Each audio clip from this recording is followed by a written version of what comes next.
ఏ జర్నలిస్ట్కైనా ఒక సెలబ్రిటీని ఇంటర్వ్యూ చేయాలని ఆశ ఉంటుంది. అలాంటిది ఇప్పుడు సీన్ రివర్స్ అయింది. ఏంటంటే జర్నలిస్ట్ ప్లేస్లో నేనున్నాను, సెలబ్రిటీ ప్లేస్లో ఒక వ్యక్తి ఉన్నారు. ఎవర్రా ఆ వ్యక్తి అనుకుంటున్నారా? ఎస్, తను జర్నలిస్ట్గా కెరియర్ మొదలుపెట్టి ఒకే ఒక ప్రోగ్రాం తోటి సెలబ్రిటీగా మారిన వ్యక్తి. ఆ వ్యక్తి ఎవరంటే తీన్మార్ మల్లన్న. ఈ తీన్మార్ మల్లన్న ఈ ప్రోగ్రాం తోటి తెలుగు వాళ్ళందరికీ బాగా దగ్గరైన వ్యక్తి. అండ్ అంతేకాకుండా చాలా మంచి మనిషి అండ్ మంచి హృదయం ఉన్న మనిషి. మరి ఈ వ్యక్తి పేరు, అసలు ఒరిజినల్ పేరు ఏంటో తెలుసా మీకు? చింతపండు నవీన్ కుమార్. ఈ చింతపండు నవీన్ కుమారు పేరు పక్కన పెట్టి అలియాస్ తీన్మార్ మల్లన్నగా. మరి తీన్మార్ మల్లన్నగా ఎలా వచ్చింది పేరు ఏంటి? సో మనం తెలుసుకోవాలి. సో ఏమాత్రం ఆలస్యం చేయకుండా అడిగేద్దాం. వెల్కమ్ టు బిగ్ టీవీ అన్న. Thank you sir, thank you so much.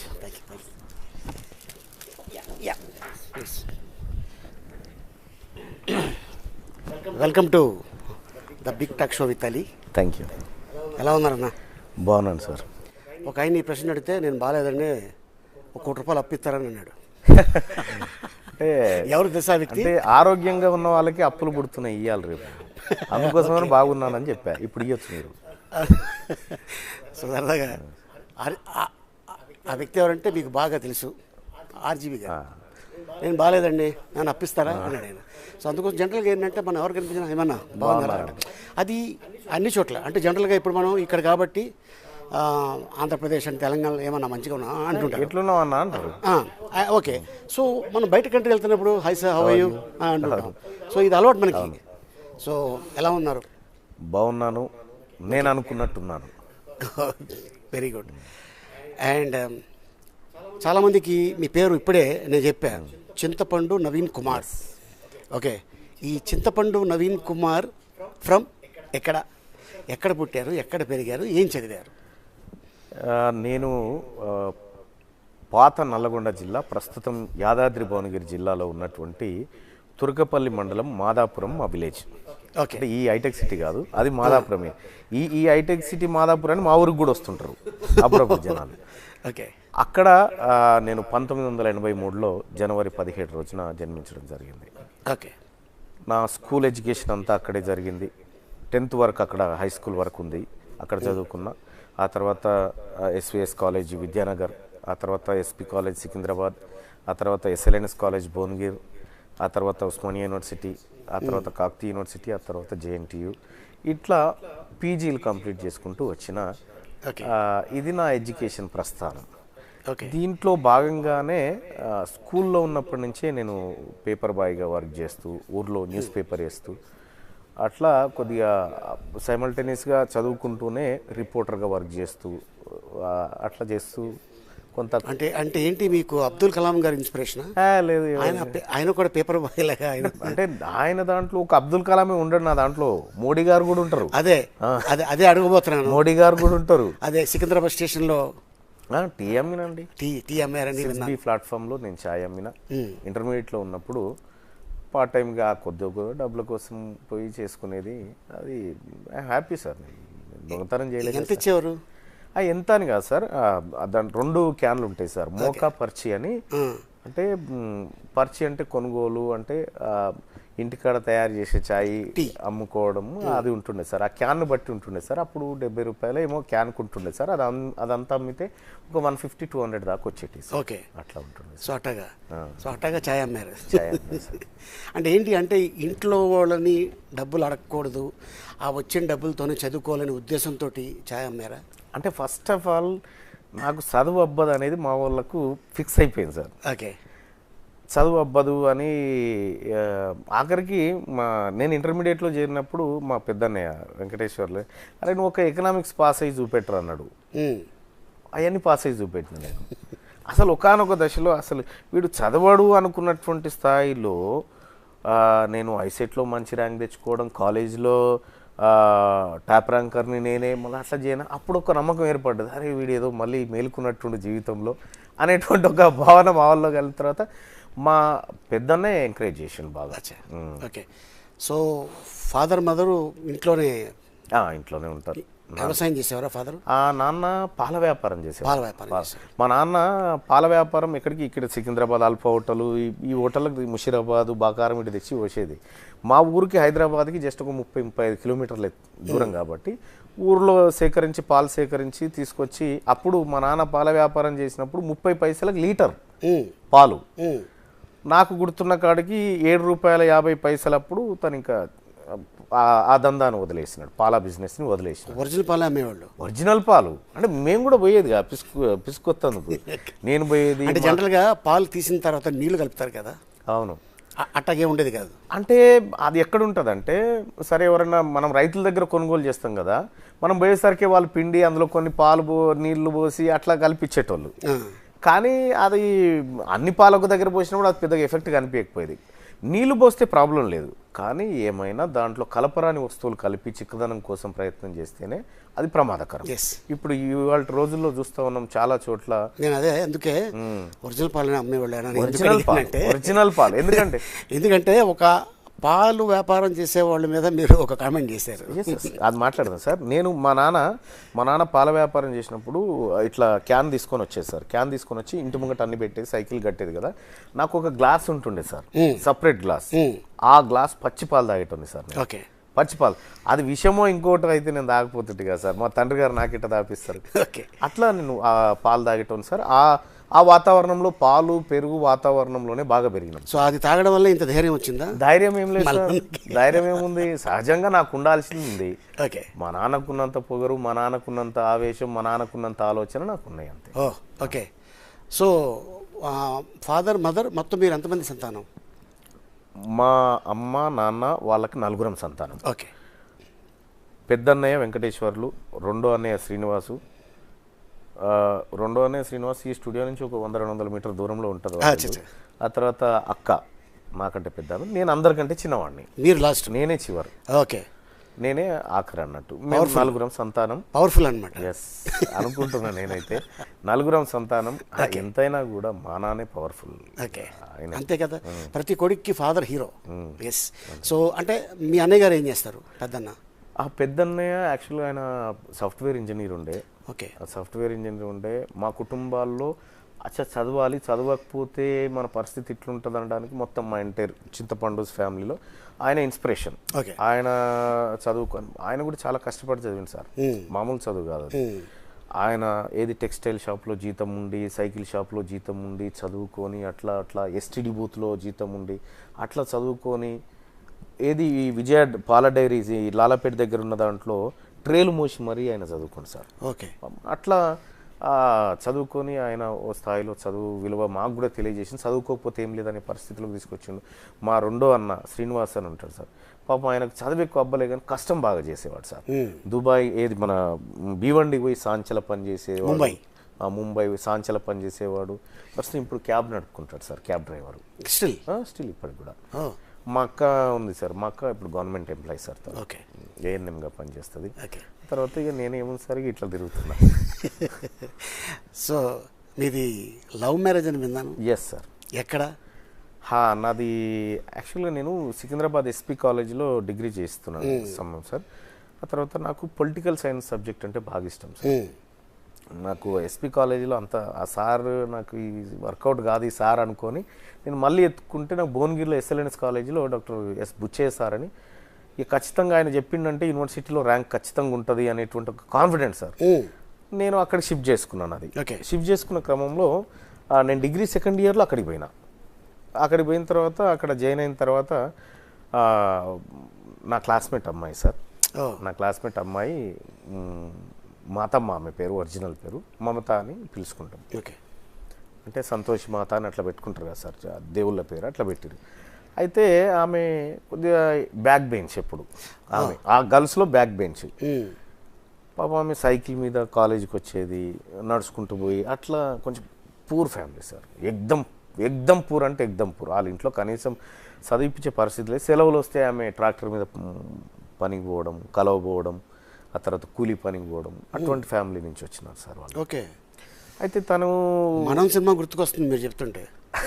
Nagarjuna గారు, శ్రీయ.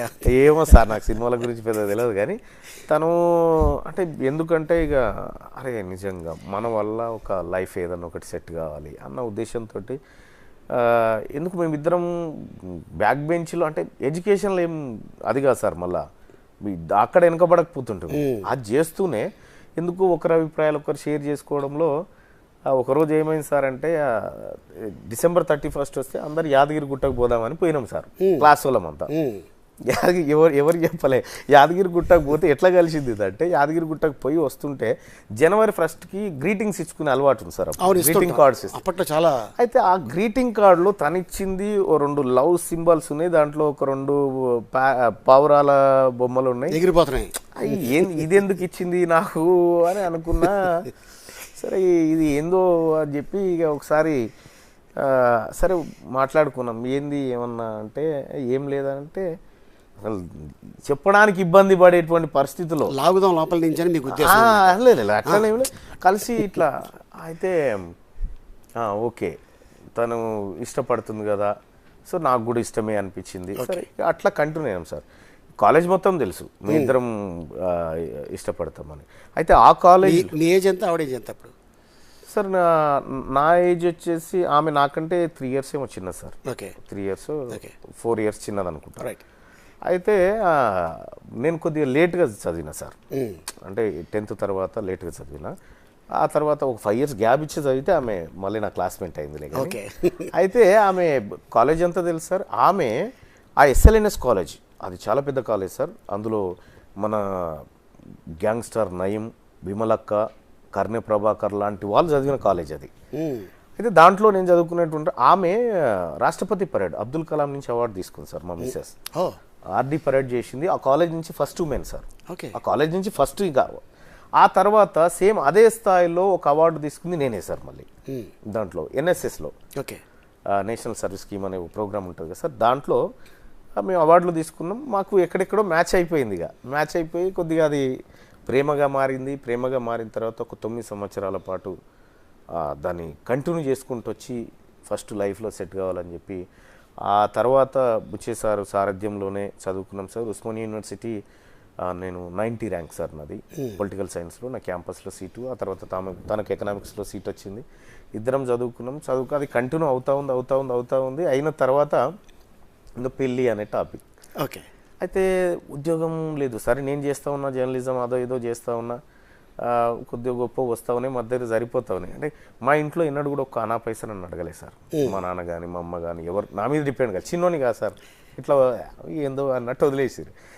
సరే ఆమెకు నేను విజయవాడలో కోచింగ్ ఇప్పించిన సార్. ఓకే. విజయవాడలో అవనిగడ్లో కోచింగ్ ఇప్పించిన తను గవర్నమెంట్ జాబ్ సంపాదించి అప్పుడే వచ్చింది. గవర్నమెంట్ జాబ్ వచ్చిందిగా, చలో ఇక కిచెన్ సెక్యూరిటీ ఉంది. ఓకే. చలో ఇక పెళ్ళి అయితే చేసుకుంటాం. ఆంధ్ర గవర్నమెంట్ వచ్చిందా, తెలంగాణ గవర్నమెంట్? ఏపీ ఉమ్మడి రాష్ట్రంలోనే సార్. అప్పుడు ఉమ్మడి రాష్ట్రంలోనే వచ్చింది సార్. రైట్. 2012లో సార్. ఓకే. 2012లో ఉద్యోగం వచ్చిన తర్వాత 2014లో మేము పెళ్లి చేసుకున్నాం. ఓకే. పెళ్లి చేసుకొని ఇక తర్వాత ఆ పెళ్ళికి కూడా ఇక ఎట్లా అంటే ఊర్లలో ఎట్లుంటుంది సార్, అంటే కమ్యూనిటీ చిన్నదన్న ఫీలింగ్ కొంతమందికి ఉంటుంది కదా సార్, మా కుటుంబానికి లేకుండే. సో పెళ్ళైన తర్వాత మీ ఎడ్యుకేషన్ కంటిన్యూ అయిందా? ఇంకెక్కడ సార్, ఇంకా లేదు. అప్పటికి తను చదివింది, మళ్ళీ తను MPD చేసింది, తను ఇక రకరకాల కోర్సులు చేసి కార్యక్రమం చేసింది. నేను కూడా చదువుకున్నా, నేను కూడా జర్నలిజం చేసిన. ఎందుకు అడిగానంటే చెరో సైకిల్ మీద వెళ్ళేవాళ్ళు కదా, సో పెళ్ళైన తర్వాత ఒకే సైకిల్ మీద వెళ్ళారేమో? లేదు సార్, ఇంకా అంత దాకా రాలేదు సార్. అయితే ఆ క్రమంలోనే పెళ్లి కాకముందుకే తనకు వచ్చిన శాలరీ, నా శాలరీ ఏదో ఓ బండి కొన్నాం సార్. మొత్తం మీద ఓ బండి, అది CB టిస్టర్ అనేటువంటి బండి, AP 10AL 7986 బండి నెంబర్. ఆ బండి నాకు ఫ్రెండ్ ఉంటుండే బషీర్ అని, నా క్లాస్మేట్. అది 796 ఉంది, ఈ బండి నాకు కావాలంటే వానికి ఇవ్వకపోతుంటే నేను ఆ బండి కొని ఈమెను ఫస్ట్ ఈమెను ఎక్కించుకోవాలి కదా అని ఈమె అప్పుడు క్యాంపస్లో చదువుకుంటుండే, ఆ పక్కన ఉన్న స్కూల్లో టీచర్గా పనిచేస్తుంది. ఓకే. ఆ స్కూల్ కాడికి పోయి వెయిట్ చేసి ఫస్ట్ ఆ బండి మీద ఎక్కించుకొని ఒకసారి అట్లా రౌండ్ కొట్టి ఇదే అమ్మాయి బండి అని చెప్పి చూపించి, మీకోసమే కొన్నాను, నా కోసం. అలాగే డైలాగ్ లేదా? లేదు సార్, నేను క్యాంపస్ నుంచి ఆఫీస్కి పోవాలి కదా, ఆఫీస్కి పోవడానికి కొనుక్కున్నా. సో ఫస్ట్ అది. ఆ తర్వాత పెళ్ళైన తర్వాత మేము ఇటు ఉప్పల్ వైపు వచ్చినాం సార్. ఎందుకంటే తన ఉద్యోగం అటువైపే కాబట్టి తను పోయి రావడానికి దగ్గరగా ఉంటుంది. అక్కడ వైపు ఉన్న అక్కడే సెటిల్ అయిపోయినా సార్. ఇప్పుడు ఇది జరిగిన ప్రయాణం. ఓకే. సో మీకు పిల్లలు? నాకు ఫస్ట్ ఒక బాబు ఉండే సార్, చనిపోయాడు. ఆ తర్వాత రెండో పాప సార్, ఆ తర్వాత మూడో పాప సార్. ఇప్పుడు ఇద్దరు పాపలు ఉన్నారు సార్. ఓకే. బాబు ఎలాగా? బాబు యాక్చువల్గా మేము ఏం చేసిందంటే స్కూల్లో సైన్ చేయడానికి పోయింది. రేపో ఎల్లుండో డెలివరీ అనగా స్కూల్లో సైన్ చేసి వస్తే ఇంకా ఆ 6 months సెలవులు ఉండేటివి. ఆ సైన్ చేయడానికి పోయింది. మరి అక్కడ ఏదన్నా బ్లడ్ ప్రెషర్ ఎక్కువైందో ఏమో తెలియదు, బాబు కడుపులో చనిపోయినాడు సార్. ఇక్కడ జరిగిపోయింది కదా. సో మళ్ళీ పాప? మళ్ళీ పాప సార్, పెద్ద పాప. తను ఏం చేస్తుంది ఇప్పుడు? తను 5 years సార్. యాక్చువల్గా తను స్పెషల్ బేబీ. తను నడవలేదు, కూర్చోలేదు. 5 సంవత్సరాలు ఉంటుంది సార్. తను వెరీ యాక్టివ్గా ఉంటుంది సార్. ఓకే. రైట్. రెండో ఆమె ఒక 3 సంవత్సరాలు ఉంటుంది సార్. ఆ పాప ఇప్పుడు మాటలు వస్తున్నాయి, ఇప్పుడు బెదిరిస్తుంది సార్. ఇప్పుడు బెదిరిస్తుంది మన లాంగ్వేజ్లో. బ్లడ్ కదా. ఇక అది సార్ నా కుటుంబ నేపథ్యం. ఓకే. ఇక మా మిస్సెస్ వాళ్ళకి 3 ఆడపిల్లలు సార్. వాళ్ళు మేము 3 అన్నదమ్ముల లెక్క, వాళ్ళు 3 ఆడపిల్లలు. వాళ్ళ కొడుకులు లేరు సార్. కొడుకులు లేరు. వీళ్ళిద్దరు ట్విన్స్ ఉండే. ఒక అమ్మాయి పెళ్ళి అయిపోయింది, ఈమె నేను చేసుకున్నా. తర్వాత ఇంకొక చిన్న ఆమెది కూడా పెళ్లి చేసేసినాం సార్. ఆమె కూడా హ్యాపీగా లెక్చరర్కి ఇచ్చి చేసినాం. ఓకే. అయిపోయింది సార్. ఇక మా అత్త మామ ఇక్కడ ఉంటారు, అక్కడ ఉంటారు. ఇది సార్. సో ఏమీ లేకుండా ఇంత దూరం వచ్చాం మనం సార్. చాలా బాగున్నాం, హాయిగా ఉన్నాం మన సంపాదనతోటి. ఓకే, పోయి వెళ్తున్నాం, భార్య బిడ్డలు బాగున్నారా లేదా? ఓకే. ఈ గ్యాప్లో ఎందుకు ఇది అంతా మీదేసుకున్నారు? ఏది సార్? మామూలుగా ఎనీ ఇష్యూ, ఈ గొడవలు, ఈ కేసులు, ఈ వ్యవహారమా సార్? అంటే మీ ఇంట్లో జనరల్గా మనకు ఎందుకు అని ఎప్పుడు చెప్పలేదా? నెవర్ సార్, నెవర్ చెప్పలే. ఓకే. ఆ మాట ఇప్పటి వరకు నా కుటుంబం నుంచి రాలే, ఈవెన్ మా మిస్సెస్ నుంచి కూడా మనకి ఎందుకు అనే మాట రాలే. ఓకే. నేను చేస్తున్న తప్పు కాదు సార్, నేను చేస్తున్న తప్పు కాదు. నేను కాజ్ కోసం ఫైట్ చేస్తున్నా, ప్రజల కోసం ఫైట్ చేస్తున్నా, ప్రజల ఆశయాల కోసం చేస్తూ ఉన్నా. నిజంగా ఈ రాష్ట్రంలో నేను చేయాల్సిన పని కాదు సార్ అది. నేను కూడా క్యూ న్యూస్ అనే ఛానల్ పెట్టి ప్రజలకి తద్వారా ఏదో కార్యక్రమాలు చేస్తూ ఉన్నంటే ప్రతిపక్షాలు ఈ పని వాళ్ళు చేసినంటే నాకు ఈ క్యూ న్యూస్ అక్కర లేకుండే, ఇదంతా అక్కరే లేకుండే సార్. వీళ్ళు బాధ్యత నుంచి తప్పుకున్నారు కాబట్టి ఎవరో ఒకరు అడగాలి, ఎవరో ఒకరు వాళ్ళ తరఫున గొంతెత్తాలి. ఇప్పుడు లక్షలాది మంది ప్రేక్షకుల తరఫున మీరు ఇక్కడ ప్రతినిధిగా కూర్చొని మాట్లాడినట్టే లక్షలాది సమస్యలకు నేను కూడా ఒక ప్రతినిధిగా మారాలనుకున్నా సార్. అందుకోసం చేసినటువంటి ప్రయత్నమే. సో ఇక్కడ నేను నా కర్తవ్యంలో ఎక్కడా నేను తప్పు చేయలేదు సార్. అందుకోసమే నా కుటుంబం నాకు ఎంకరేజ్ చేసింది. ఎస్, మీరు అన్నట్టుగా నా మీద 68 కేసులు పెట్టింది సార్. 68 కేసులు సార్. 68 కేసులు సార్. 68 కేసులు సెంచరీ కొడతారా సార్? కేసీఆర్ గారి మీద 142 ఉన్నాయి. నేను కేసీఆర్ గారిని కావాలంటే చాలా దూరంలో ఉన్నా సార్. నేను ఒకవేళ చెప్పాలనుకుంటే సార్, కేసులు అనేటివి భయపడే వాళ్ళని మాత్రమే భయపెడతాయి సార్. నాకు నథింగ్ అవి కేసులు. అసలు నేను న్యూస్ పేపర్ వచ్చినట్టే వస్తాయి నా ఇంటికి కేసు పేపర్లు రోజు, అట్లా నేను పట్టించుకోను సార్. కానీ అల్టిమేట్గా కేసులు ఒక మనిషి మనోస్థైర్యాన్ని దెబ్బతీస్తే అనుకుంటే అది వాళ్ళ మూర్ఖత్వం. నా విషయంలో 68 కేసులు అయినాయి. ఇంకా ఇది అయిపోయిన తర్వాత లెక్క పెరుగుతుంది మళ్ళీ, ఇట్లా ఉంటాయి. వాటిని నేను పెద్దగా పట్టించుకోను సార్. తర్వాత దాడులు జరిగినాయి సార్. దాడులు జరిగినాయి అంటే చంపడానికి ప్రయత్నాలు జరిగినాయి, ఇవన్నీ జరిగినాయి. ఎన్ని జరిగినా కూడా నేను ప్రతిరోజు నా పిల్లల్ని చూసుకొని వస్తా. ఇదే ఆఖరి బేట అనుకొని వస్తా. నేను పని చేసుకుని పోతా, మళ్ళీ వస్తే మిమ్మల్ని చూస్తా. కిచెన్ సెక్యూరిటీ ఉంది, ఇక నా మీద డిపెండ్ అయితే లేదు కదా అని పోతా సార్. కానీ లక్కీగా ఏంటంటే నేను చేసే పని నన్ను రక్షిస్తా సార్. ప్రతిసారి నేను ఎక్కడ నిలబడ్డా ఓ 10 మంది వచ్చి ఇట్లా అండగా నిలబడిపోతారు సార్. కనీసం ఒక ఆటో అయినా, ఆర్టీసీ బస్సు అయినా, ఎవరు కూలో నాలో ఎవరు వచ్చినా కూడా మా అన్న వచ్చిండు అని కూర్చున్న పెడతారు, చేస్తారు. అసలు తీన్మార్ మల్లన్న మీద ఏమైనా జరిగిందంటే కొన్ని వేల మంది నిమిషంలో పోగైపోతారు సార్. ఒక చిన్నగా ఏదైనా జరిగిందంటే ఎందుకు వస్తారు సార్ వాళ్ళంతా? ఓకే, వాళ్ళకి ఏదో ఒక నమ్మకం ఉంది, మా కోసం పనిచేసేటోడు ఉన్నాడు అనేటువంటి ఒక నమ్మకం ఉంది సార్. మరి ఎవరు చేయకపోతే ఎవరు చేయాలి సార్? ఇదంతా ఎవరో ఒకరు చేయాలి కదా సార్. ఓకే, ఇప్పుడు నా చేతిలో పవర్ లేదు, నాకేం గ్రీన్ ఇంక్ లేదు, లేకపోతే నాకు పదవి లేదు, ఏం లేదు సార్. మీరు ఒకసారి మార్నింగ్ న్యూస్ అని చెప్పి మా స్టూడియోలో జరుగుతుంది సార్ పొద్దున. మీరు ప్రగతి భవన్ కాడ ఉండాల్సిన పబ్లిక్ అంతా నా ఆఫీస్ కానే ఉంటారు సార్. అదే ఏదైనా కష్టాలు ఉంటే నన్ను పిలవండి, ఎప్పుడు మల్లన్న మీ తోడు ఉంటాడు అని మీరు చెప్పడం జరిగింది. సో అందుకోసం జనాలు మిమ్మల్ని నమ్ముకొని అంతమంది వస్తున్నారంటే బయట జరిగిన న్యాయం మల్లన్న దగ్గర జరుగుతుంది అని చెప్పేసి వస్తున్నారు. Yes sir.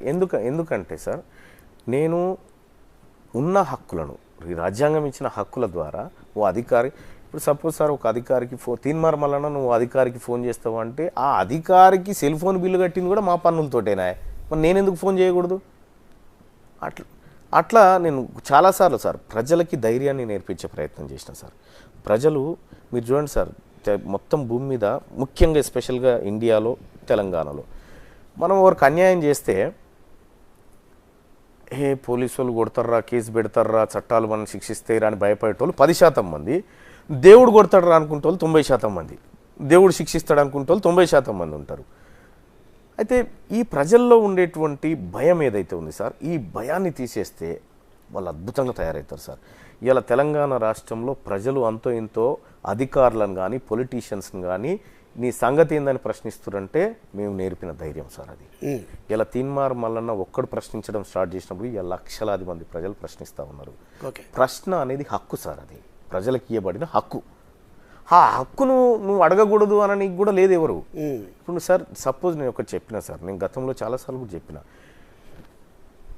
కరోనా సమయంలో ప్రజలంతా అల్లాడిపోతూ ఉన్నారు, అసలు ఆక్సిజన్ దొరకట్లేదు, హాస్పిటల్ ఫుల్ అయిపోయినాయి, లక్షల కోట్ల రూపాయలు ఓ దిక్కు, ప్రాణం ఇంకో దిక్కు, అసలు ఇన్ని జరుగుతుంటే ముఖ్యమంత్రి గారు సడన్గా మాయమైపోయినారు సార్. తెలంగాణ ముఖ్యమంత్రి గారు 5 రోజులు 10 రోజులు పత్తలేడు, అడ్రస్ లేదు. అయితే నేను హైకోర్టులో ఒక రిట్ పిటిషన్ వేసిన సార్. ఏమనంటే మా పెద్ద జీతగాడు కనిపిస్తలేడు అని వేసిన సార్. నేను మా పెద్ద జీతగాడు కనిపిస్తలేడు, ఎక్కడ ఉన్నాడో ఎంకులాడి పెట్టురు అని వేసిన. వెంటనే ఒక 15-20 నిమిషాలలో వచ్చి మళ్ళీ ప్రగతి భవన్లో ఉన్నాడు సార్. అంటే మా పన్నుల ద్వారా జీతం తీసుకుంటున్నటువంటి ముఖ్యమంత్రి, మమ్మల్ని ఏది రక్షించవలసిన ముఖ్యమంత్రి, ఆయనకి ఏమైందో తెలుసుకోవాల్సిన బాధ్యత ఓనర్లుగా మా మీద ఉంది. ప్రజలకు చెప్పిన, ప్రజలారా ముఖ్యమంత్రి మనకు జీతగాడు, మనం ఆయన ఓనర్లకు అన్న విషయం చెప్పిన. ఎమ్మెల్యేలకు మనం ఓనర్లం, ప్రజల ఓనర్లు, వాళ్ళు మన ఓనర్లు కాదని చెప్పిన. ఇదే ఈ భారతదేశం, భారత రాజ్యాంగము అంతిమంగా పౌరుడినే రాజని చెప్తుంది సార్, ప్రజలే రాజులని చెప్తా ఉంది. మీరే రాజులు, వీళ్ళు జీతగాలని చెప్పిన సార్. ఓకే, అంటే ఇప్పుడు ఈ అంటే ప్రస్థానం వచ్చింది కాబట్టి ఈ జర్నలిజం అనేది ఎప్పుడు మీరు స్టార్ట్ చేశారు ఈ ప్రస్థానం? సార్ నేను దాదాపు ఒక 99, 99, 2000 ఆ టైంలో స్టార్ట్. అంటే ఈ ఆలోచన మీదేనా, లేకపోతే ఎవరైనా మీకు అరే నువ్వు చక్కగా మాట్లాడుతున్నావు మల్లన్న వెళ్ళు, మేమున్నాం నీ వెనకాల అని ఎవరైనా ప్రోత్సహించారా? అంటే అట్లా ఏం లేదు సార్. అంటే నేను జీవితంలో కళ్ళారా చూసిన స్ట్రగుల్స్ నుంచి, కళ్ళారా కొన్ని అనుభవాల నుంచి, ఒక అన్యాయం ఎట్లా జరుగుతుంది, ఒక మోసం ఎట్లా జరుగుతుంది, ఒక చీటింగ్ ఎట్లా చేస్తారు, ఒకరిని ఒకడు ఇంకెట్లా డామినేట్ చేస్తూ ఉంటాడు, ఇవన్నీ నా స్వీయ అనుభవాలతోటి రగిలిన శరీరం సార్ నాది. స్వీయ అనుభవాలతోటి చాలా వరకు ఏదన్నా ఒక అంశాన్ని నాకు చిన్నప్పుడు మర్చిపోయిన ఒక సంఘటన ఈరోజు గుర్తుంది సార్. నాకు తెలిసి ఆ సంఘటన గడ్డమీది గణేష్ అని మా ఇంటి పక్కన ఒక ఆయన ఉంటుండే సార్. ఆయనకు పిల్లనిచ్చింది మర్యాలలో. అది నాకు తెలిసి 1994-95 టైం సార్. అది అక్కడ ఆయన పెళ్ళికి నేను కూడా ఇంటి పక్క వాళ్ళం కదా సార్, పెళ్ళికి పోయినాం, మర్యాల కాడ పెళ్ళి పోతే అక్కడ భోజనాలు అయిపోయినాయి సార్. భోజనాలు అయిపోతే ఆ ఇస్తరాకులు తీసేసి ఒక చాడ చెత్త కుప్ప దగ్గర వేస్తే అక్కడ ఒక బాబు కూర్చొని తింటుండు సార్. అది బాగా నాకు హట్ అయిపోయినా, అరే వాడు ఇక్కడ ఎందుకు కూర్చొని తినలేదు అని. అటువంటి సంఘటనలు చాలా ఉన్నాయి సార్. వాటిని చూసి ఎక్కడో చోట ఏదో చేయాలని ఒక స్పార్క్ అవుతుంటే సార్. ఓకే, అది ఇట్లా ఈ రూపంలో తయారైపోయింది. ఫస్ట్ ఆర్టికల్ ఎప్పుడు రాశారు, ఏ ఇయర్లో, ఎవరి మీద? చంద్రబాబు మీద రాశానండి. అంటే ఆర్టికల్ సార్, న్యూస్ వేరు, ఆర్టికల్ వేరు సార్. ఓకే, నేను న్యూస్ అంటే నేను ఏది మన గవర్నమెంట్ హాస్పిటల్ మీద రాసిన సార్. అంటే 11 అవుతుంది, డాక్టర్ లేడు సార్. ఉదయం 11 అవుతుంది, డాక్టర్ లేడు, అది రాసిన. ఆ తర్వాత అంతకంటే ముందు ఆంధ్రభూమిలో ఒకటి రాసిన సార్. ఏది మన బొమ్మల రామారం మండలం చీకడమాడి పక్కన పేరారం విలేజ్లో అప్పుల బాధతో మరో రైతు ఆత్మహత్య అని ఆ రోజు రాసిన సార్. చిమ్ముల మల్లారెడ్డి చనిపోయిన రైతు పేరు. ఓకే. అప్పటికి ఇవి లేవు సార్. ఒక మా టీవీ ఉన్నట్టుంది. మా టీవీ అప్పుడప్పుడే వస్తున్నాయి. అందులో ఒక బులెటిన్ ఉండేది, ఓకే. వార్తల బులెటిన్ ఉండేది, నరసింహ చేసేది. అవి రాసిన సార్. నల్ల నీళ్ళతో ఈ మోరి నీళ్ళు ఎట్లా కలుషితం అవుతా ఉన్నాయంటే వీటి మీదనే ఎక్కువ ఫోకస్ చేసేది సార్. ఈ రాజకీయ నాయకుడు ఇది అన్నాడు అది అన్నాడు, ఈ కాంట్రవర్సీలకు పోకపోతుంటాయి. ప్రజలకు ఏవైతే ఇష్యూస్ ఉంటాయో వాటి మీద ఎక్కువ ఫోకస్ చేస్తాం సార్. అట్లా ఆంధ్రభూమి పత్రికలో రాసిన సార్ మొదటిసారి. ఇందాక చంద్రబాబు గారి మీద ఏదో రాశాను. అది ఏమో ఆర్టికల్ సార్. ఎట్లా అంటే ఒక వ్యాసం. అంటే 9 సంవత్సరాల పాటు ముఖ్యమంత్రిగా పనిచేసిన చంద్రబాబు అప్పుడు ఏదో ప్రజాశక్తిలో ప్రజలను అడిగేది మీ అభిప్రాయాన్ని తెలియజేయండి అంటే అప్పుడు రాసిన సార్. అది మా బుచ్చే సార్కు చూస్తే నవ్విండే. అంటే కొంచెం వ్యంగ్యంగా రాస్తూనే నేను. అంటే మీరు చేసింది ఎక్కడ? ఆంధ్రభూమి సార్. ఆంధ్రభూమి చేసిన, ఆంధ్రభూమిలో చేసిన, ఆంధ్రప్రభలో చేసిన. ఆ తర్వాత I news channel sir. I news channel కొత్తగా పెట్టారు. అప్పుడు ప్రజారాజ్యం పార్టీ ఏదో పెడతా ఉన్నారు. చిరంజీవి గారు ఏదో రైలు తీసుకుపోయి మన 2009 తిరుపతిలో. అంతకంటే ముందే సార్ ఈ ఐ న్యూస్ ఛానల్ అని ఓపెన్ చేస్తూ ఉన్నారు సార్. రాజశేఖర్ CEO గారు ఉండే, ఆయన సారథ్యంలో అప్పుడు చేస్తూ ఉంటే సార్ నేను అందులో ఒక ఎగ్జామ్ పెట్టాను సార్. ఎగ్జామ్ పెడితే యాక్చువల్గా నేను ఆ ఎగ్జామ్ రాసిన నాకు సెల్ ఫోన్ లేకుండా సార్. అంటే కమ్యూనికేషన్ లేదు. ఇప్పుడున్న మా వైఫ్ ఫోన్ నెంబర్ ఉండే సార్. ఆమె నెంబర్ రాసిన దాంట్లో.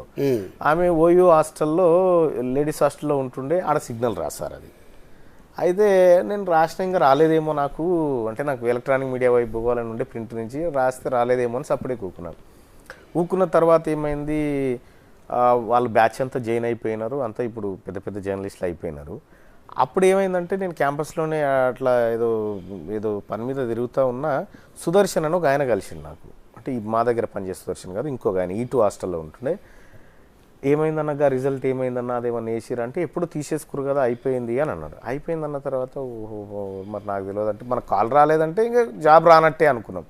వాస్తవానికి ఏమైంది, మళ్ళీ వాళ్ళకు కొంతమంది తక్కువ పడితే మళ్ళీ ఎగ్జామ్ ఎందుకు పాతోళ్ళు రానోళ్ళని మళ్ళీ పిలవండి అని అంటే అప్పుడు ఫోన్ కలిసింది. ఫోన్ కలిస్తే అప్పుడు నాకు మా మమతా చెప్తే ఇట్లా ఫోన్ వచ్చింది ఐ న్యూస్ నుంచి అంటే అప్పుడు నేను ఫోన్ వచ్చేసరికి అసలైన అన్ని ఉద్యోగాలను అప్పటికి పడితే అయిపోయి స్క్రోలింగ్ డిపార్ట్మెంట్కి మిగిలింది. బ్రేకింగ్ న్యూస్ రాయడము. అది కూడా మంచి ఉద్యోగం. అంటే తెలుగు బాగా పట్టు నేర్చుకోవచ్చు. అది అట్లా దొరికిపోయింది. అప్పటికే నాకు ఐడియాలు. ఇప్పుడు V6 CEO అంకం రవి సార్ అప్పుడు ఇన్పుట్ ఎడిటర్ ఉండేది, దాంట్లో చాలామంది అట్లా పనిచేసినారు. అట్లా ఐ న్యూస్లోకి ఎంటర్ అయినా సార్. ఐ న్యూస్ నుంచి NTVలో కొంతకాలం చేసిన. NTV నుంచి మళ్ళీ జెమినీలో డెస్క్లో షిఫ్ట్ ఇన్ఛార్జ్గా చేసిన సార్, జెమినీ టీవీలో. ఆ తర్వాత అక్కడి నుంచి V6కి వచ్చిన. V6 నుంచి TV5కో ఎక్కడికో పోయినా సార్. అక్కడ నుంచి ఇక Q న్యూస్కి వచ్చేసిన సార్. ఇక నేనే ఒక ఏంటి అంటే ఇలాగ ఛానల్స్ మారడానికి కారణం ఏంటి అంటే నాకు ఒకటి ఏముంటుందంటే సార్, నేను రాసిన వార్తను డిస్టర్బ్ చేయకూడదు, నాకు నచ్చదు. అంటే ఏంటి వాస్తవాలు రాస్తారా? అంటే నేను ఒక్కొక్కసారి గొడవే పెట్టుకుంటా సార్. నేను రాసిన వార్త దీంట్లో తప్పు ఉంటే అంటే ఇంత స్ట్రైట్గా రాయొద్దు అని అంటే మరి ఎందుకు? ఇప్పుడు సార్ ఒక వార్త రాస్తారు సార్. ఈ జర్నలిజంలో కూడా గమ్మత్ ఏంటంటే సార్, ఇప్పుడు హైదరాబాద్ నుంచి బయలుదేరిన ముఖ్యమంత్రి కేసీఆర్ గారు అని బ్రేకింగ్ న్యూస్ వేస్తారు సార్. హైదరాబాద్ నుంచి ఢిల్లీ బయలుదేరిన కేసీఆర్ అని చెప్పి బ్రేకింగ్ న్యూస్ వేస్తారు సార్. సహజంగా బ్రేకింగ్ న్యూస్ అంటే అప్పటికప్పుడు అనుకోని ఏదైనా ఒక సంఘటన జరిగితే అది బ్రేకింగ్ న్యూస్. ఆయన హైదరాబాద్ నుంచి ఢిల్లీకి పోతాడని వారం రోజుల ముందే తెలుస్తుంది sir. Breaking sir, breaking news ఏం సార్? ఈడ బయలుదేరి ఆడ దిగకపోతే బ్రేకింగ్ న్యూస్ సార్. నేను అంత నిక్కచ్చిగా రాస్తుంటే అరే ఇది కాదా ఇది అంటుంటే. కుంభకోణం ఏం సార్? కుంభకోణం ఎంతమంది జర్నలిస్టులకు తెలుసు సార్ ఇది కుంభకోణం అంటే? కుంభ అంటే ఏం సార్? కుండ కోణం ఉంటుందా సార్? త్రిభుజానికి 3 కోణాలు ఉంటాయి, చతురస్రానికి 4 కోణాలు ఉంటాయి. కుంభకోణం ఉండదు కదా సార్. అంత పటిష్టమైన చట్టాలలో ఒక హోల్ని, ఒక కోణాన్ని ఎంకులాడి అవినీతికి పాల్పడడం కుంభకోణం.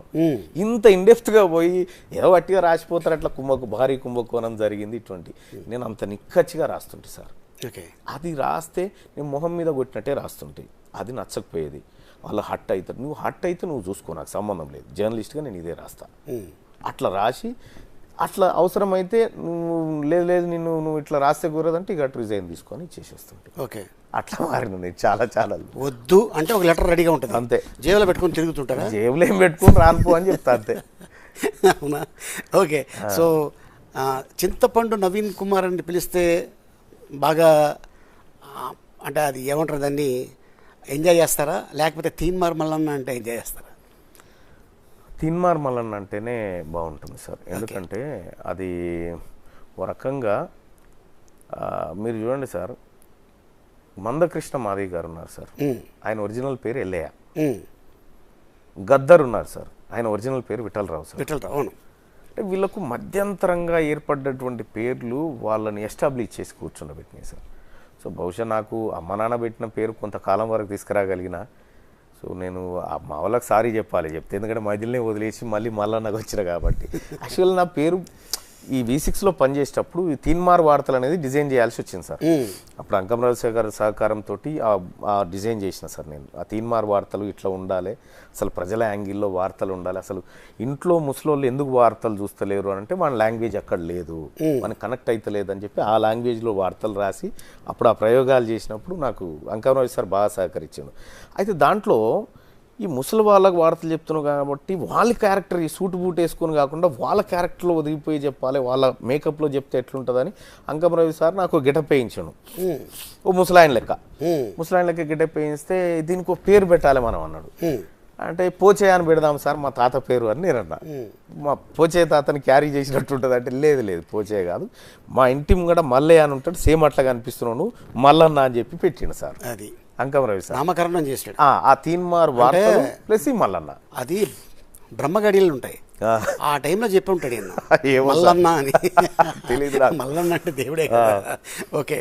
అయితే అట్లా ఆ తీన్మార్ వార్తలు ఈ మల్లన్న తీన్మార్ మల్లన్నగా మారింది సార్. అదే ఇప్పుడు నేను గజిట్లో కూడా తీన్మార్ మల్లన్నగానే చేంజ్ చేసుకున్నా సార్ నా పేరు. ఓకే. ఇప్పుడు నేను ఎలక్షన్లో పోటీ చేస్తే తీన్మార్ మల్లన్ననే ఉంటుంది సార్ నా పేరు. ఓకే. సో అట్టగా వచ్చింది పేరు. ఓకే. సో అంటే ఒక ఐడియా మీ జీవితాన్ని మార్చేసింది, అంతేగా మీరు చెప్పేది? ఐడియా అని అనగానే ఒక ఆలోచన సార్. అదే ఐడియా ఆలోచన రెండు సేమ్, కాకపోతే అది ఆవేశంతో కూడిన ఆలోచన సార్. సాధారణంగా కాకుండా నేను ఏది చేసినా ప్రేక్షకుడుగానే ఆలోచిస్తా సార్.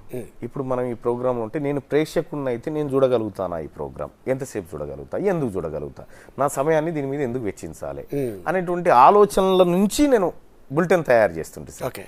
అట్లా కొంతవరకు పబ్లిక్ లాంగ్వేజ్లో మేము వచ్చినటువంటి నేపథ్యం, మేము ఉన్న పల్లెటూరు వాతావరణం ఇది బాగా సింక్ అయిపోయి ఆ రోజుకి ఆ తెలంగాణ మూమెంట్లో ఇది బాగా వర్కౌట్ అయింది సార్. ఈ రోజుకి కూడా తీన్మార్ వార్తలు అంతే స్టాండర్డ్గా ఉంటాయి సార్. ఓకే.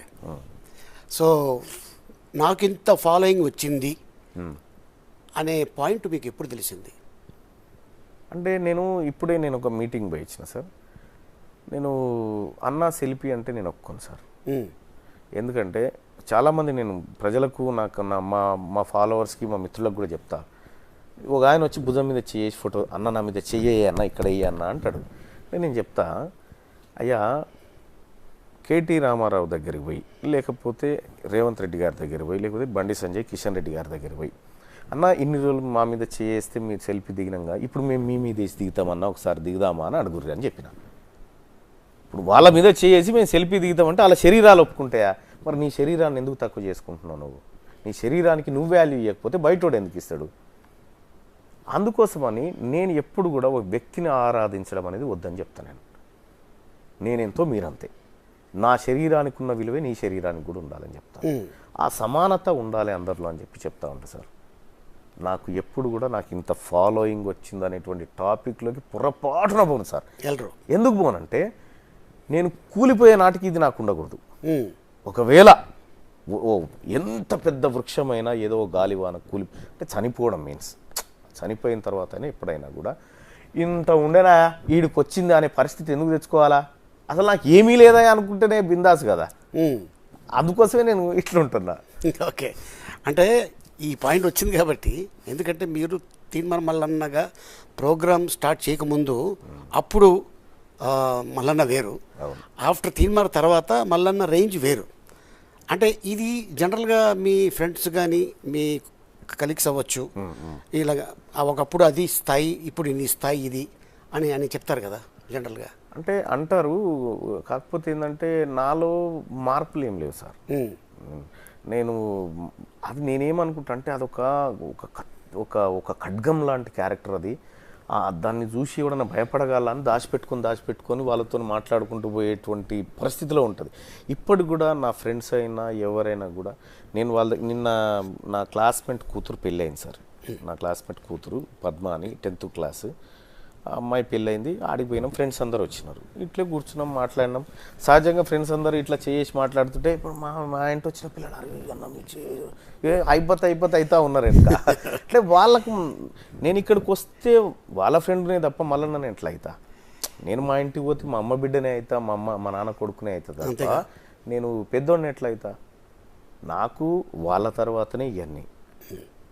నేను చేసే పని నన్ను పెద్దోని చేస్తుండొచ్చు తప్ప నా గర్వం నన్ను పెద్దోని ఎట్టి పరిస్థితిలో చేయొచ్చు. ఓకే, అంత పెద్ద హిట్ కదా ప్రోగ్రాము, దాని నుంచి మీరు ఎందుకు తప్పుకున్నారు?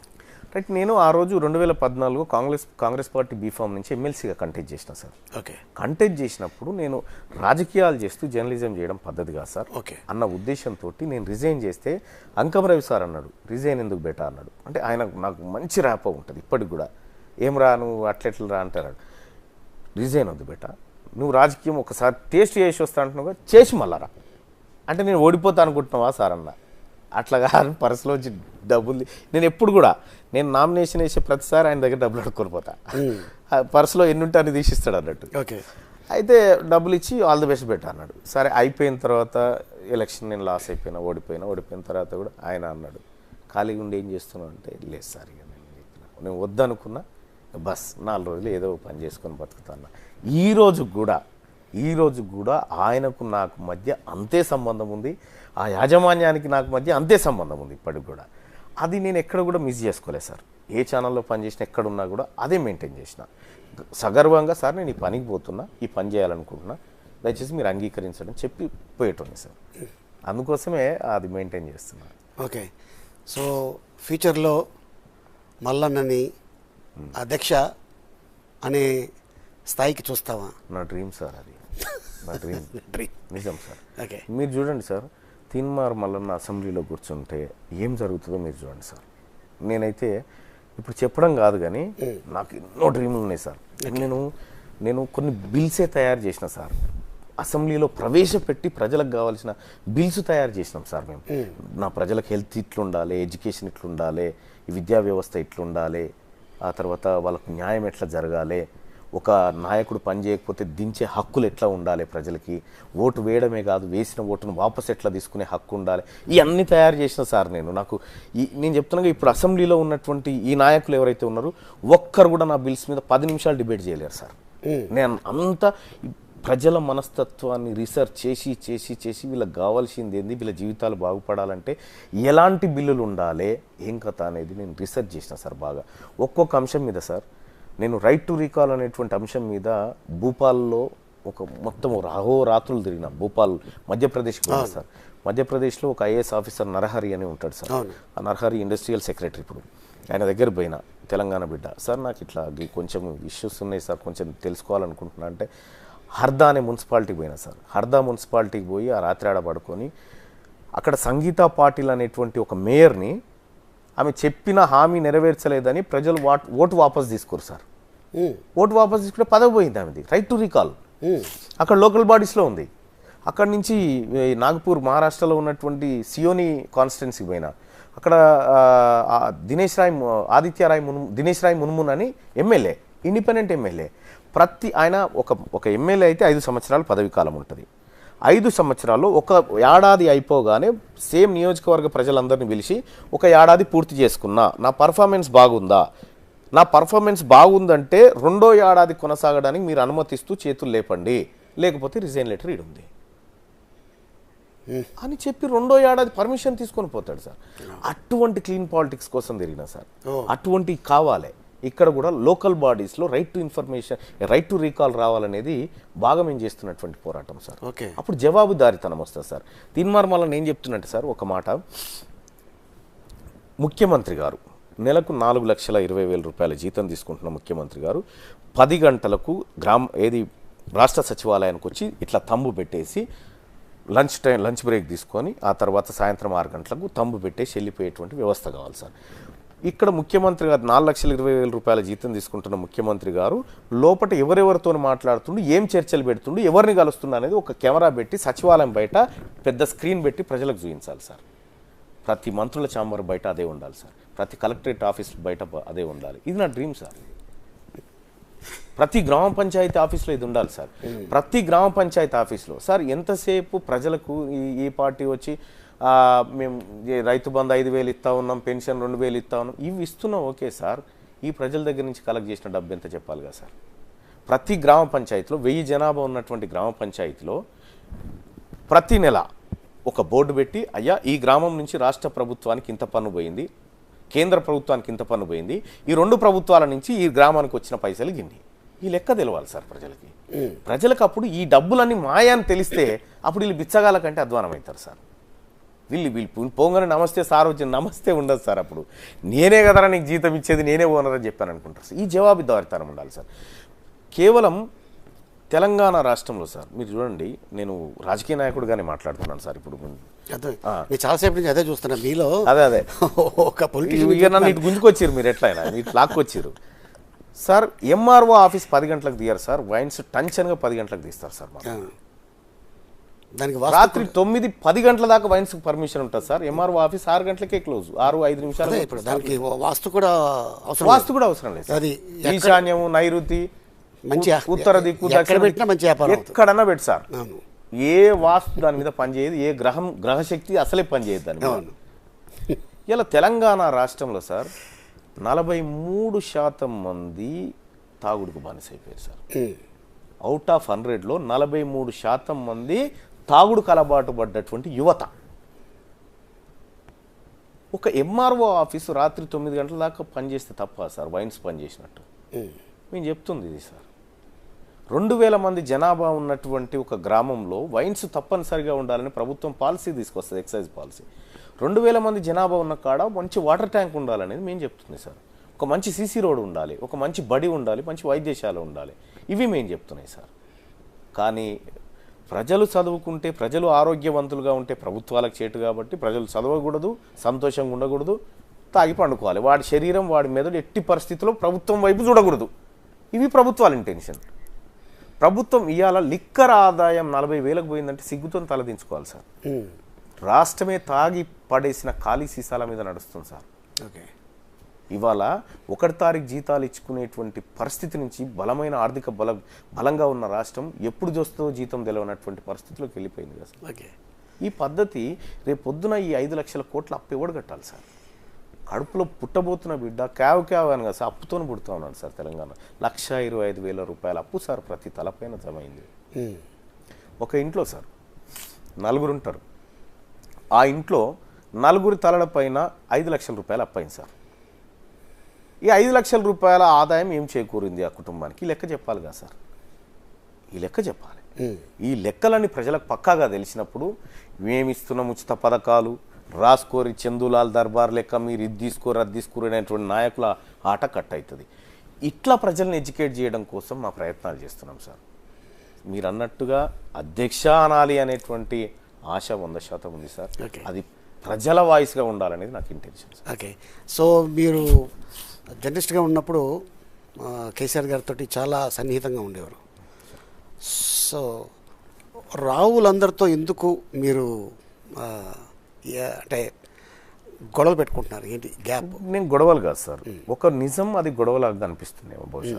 నేనేమంటున్నా సార్, తెలంగాణ రాష్ట్రంలో ముఖ్యమంత్రి గారు సరే తెలంగాణ పోరాటంలో ఆయన, నేను చాలాసార్లు చెప్పిన, ఆయన మంచి పోరాట యోధుడే కానీ మంచి పరిపాలకుడు కాదు అనేది పదే పదే చెప్పిన, ఇప్పుడు కూడా చెప్తా ఉన్నా. ఇవాళ రావులందరి కార్యక్రమం అనే తెర మీద తీసుకుంటే సార్, తెలంగాణ రాష్ట్రం వస్తే నీళ్లు, నిధులు, నియామకాలు అనేటువంటి 3 ఎన్లని చెప్పారు సార్ మాకు. ఎందుకు ఈ 3 కావాలంటే దుబాయ్, బొంబాయి, బొగ్గుబాయి పోవాలి కాబట్టి ఈ 3 కావాలని చెప్పారు సార్. దుబాయ్ వలసలాగలే, బొగ్గుబాయి దందాలాగలే, బొంబాయి వలసలాగలే సార్.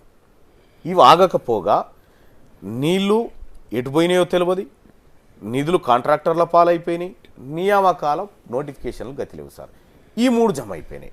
ఇప్పుడు ఎందుకు పెట్టుకుంటున్నాం అంటే తెలంగాణ రాష్ట్రంలో ఉన్నటువంటి వెలమల సంఖ్య 7,200 కుటుంబాలు సార్ వీళ్ళే మొత్తం.